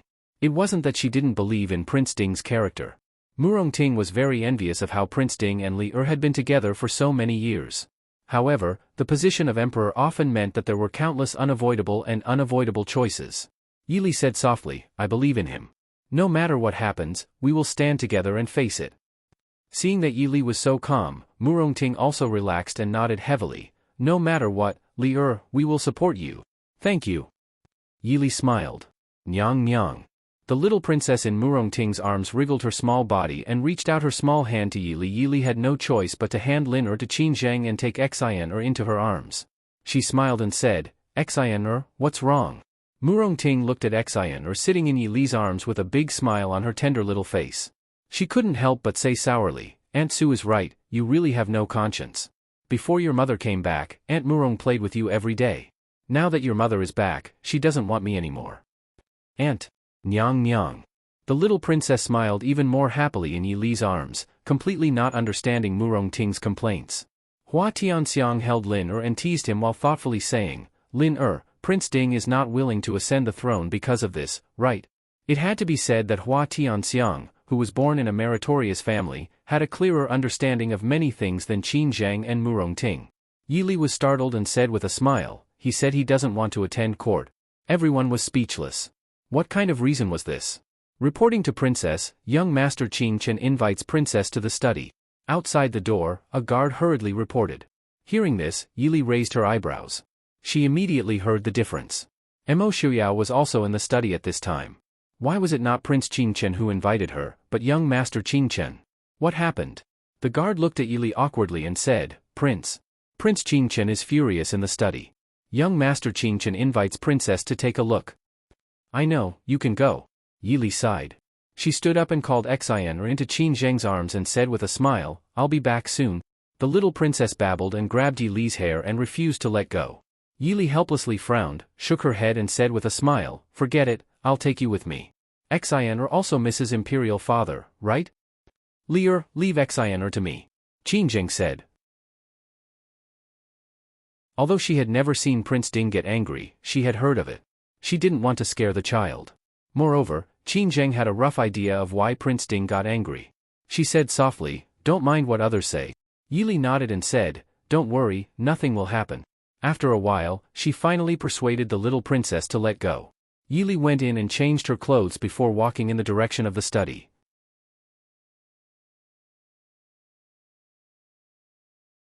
Chapter 1048. Seeing Yi Li go out, Hua Tianxiang and the other two looked at each other worriedly and sighed helplessly. Every family has its own difficulties. Even for a couple like Yi Li and Mo Xiuyao, who could be said to be the most powerful couple in the world, there were also times when they had no other choice. Murong Ting sighed and said, fortunately, Leng Er doesn't have much ability, and no one forced him to marry a wife or take a concubine. As for those blind people who wanted to send themselves to her door, she naturally had a way to deal with them. But a situation like the Prince Ding mansion couldn't be solved by driving those people out like she did. Qin Zheng also sighed faintly. Murong Ting paused and looked at Hua Tianxiang and said, Prince Ding is still unwilling to ascend the throne, is it really because of this? Hua Tianxiang glanced at her and said, even if it's not all, it should be a little bit. But, it's fine if you only hear these words here, but you must not speak of them outside, including Leng Haoyu. Murong Ting rolled her eyes at him, of course I know, do you think I'm an idiot? These people are really annoying. When the Prince Ding mansion was in dire straits, why didn't they rush to marry their daughters to Prince Ding? Now that Prince Ding has the world in his hands, they come over, talking about etiquette and clan rules. They even secretly squeezed the Su family and wanted to monopolize power, really? Qin Zheng patted the back of her hand with a smile and said, okay, I'm not angry, what are you angry for? Since Lear knows what to do, we can't help much. Let's just watch. Murong Ting smiled and said, who said we can't help much? This girl has at least persuaded a few girls not to marry Prince Ding. Hua Tianxiang raised her eyebrows, you have such eloquence? Prince Ding was now the future emperor. Not to mention that Murong Ting's eloquence wasn't very good, even if she might not be able to persuade those girls who wanted to be the emperor's concubine. Murong Ting snorted and said, they must have lost their minds and forgotten what kind of person Prince Ding is. Prince Ding was not someone who would not kill women. I told them about the fate of the women who adored Prince Ding, and several of them expressed on the spot that they didn't want to be concubines. Qin Zheng did not know whether to laugh or cry. Ting do you think they can decide whether to marry Prince Ding or not? What's the use of scaring them? Murong Ting was stunned and lowered her head in dejection. Wasn't that the case? How many things in this world could be decided by a woman? Women who wanted to marry Prince Ding as concubines naturally yearned for glory and wealth, but even if they didn't want to marry, what could they do? At the end of the day, they didn't have a choice whether to marry or not. Yi Li stood outside the study and did not enter immediately.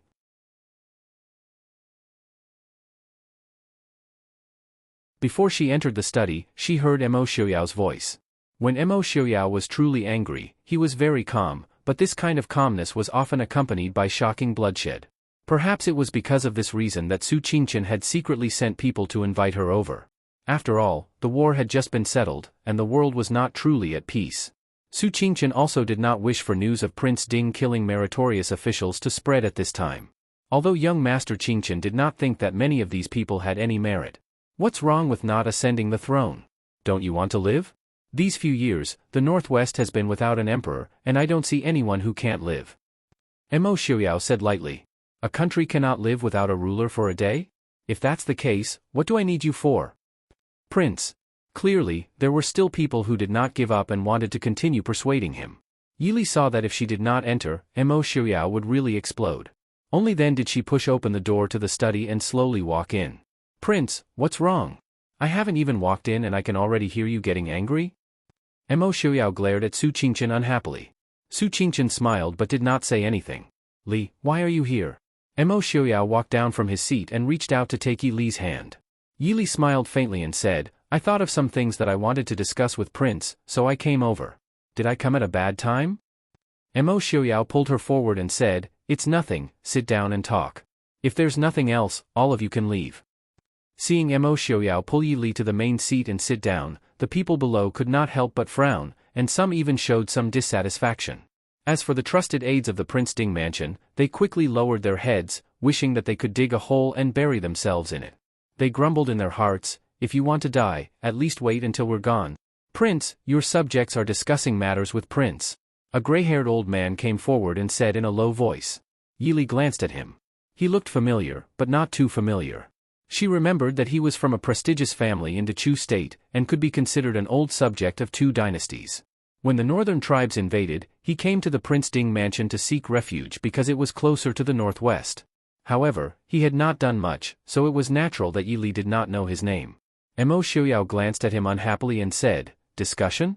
I have been sitting here listening to your nonsense since early in the morning. Do you think I have nothing better to do? If you have any problems in the future, come and tell I after the results are out. The old man was almost choked by Mo Xiuyao's words. How is the coronation ceremony nonsense? In the eyes of the old man, who had studied all his life and considered himself a scholar, was there anything more important than becoming the ruler of a country? To the side, a few of the trusted aides of the Prince Ding mansion looked at the old man sympathetically, and consciously leaned back to avoid being implicated if the prince got angry. To Prince Ding, the coronation ceremony was not a big deal. If he wanted to be the emperor, Prince Ding would have ascended a few years ago. Mo Xiuyao said impatiently, Who told you there was a coronation ceremony? 2 years ago, you were crying and shouting that you were loyal subjects of the Dechu state. What, the Dechu state has not been destroyed yet, and you're in a hurry to succeed the emperor. You want the coronation ceremony, right? Coincidentally, there is a coronation ceremony in Jiangnan. I will send someone to send you there. Who knows, you might even make it in time for a drink. Prince. These words, in the ears of the former officials of the Dechu state, could be said to be heart-wrenching. However, Mo Xiuyao was in a fit of anger at this time. He did not care about their changing expressions. He laughed coldly and said, You want to send your daughters into the Prince Ding mansion? Fine. I's beloved concubines still lack a few servant girls to serve tea, wash their feet, and fold their blankets. If it really doesn't work, they can do the laundry and cleaning in the manor. It will save the Prince Ding mansion the money to buy more servant girls. But the prince, having 3 wives and 4 concubines, has been common since ancient times. In the past, the prince was busy with many things and did not have time to care about these things. However, now that the world is at peace, if the prince's manor only has 1 princess consort, it would lose face for the Prince Ding mansion. This time, the one who spoke was an official of the former Great Chu. He used to be a high-ranking official of the Minister of High Affairs. However, his attitude was always ambiguous. He did not offend either the Prince Ding mansion or Mo Jingqi. Later, when the Dechu state moved south, he brought his family to the northwest. It could be said that he had made the right choice. You're tuning into the Dreamy Chapters YouTube channel. We're so grateful for your support, and don't forget to subscribe to join us on this incredible journey through captivating stories. Your generosity through donations truly makes a world of difference, as it's the primary source of revenue that allows me to expand and enhance this channel for you. Thank you from the bottom of my heart for being a part of this adventure.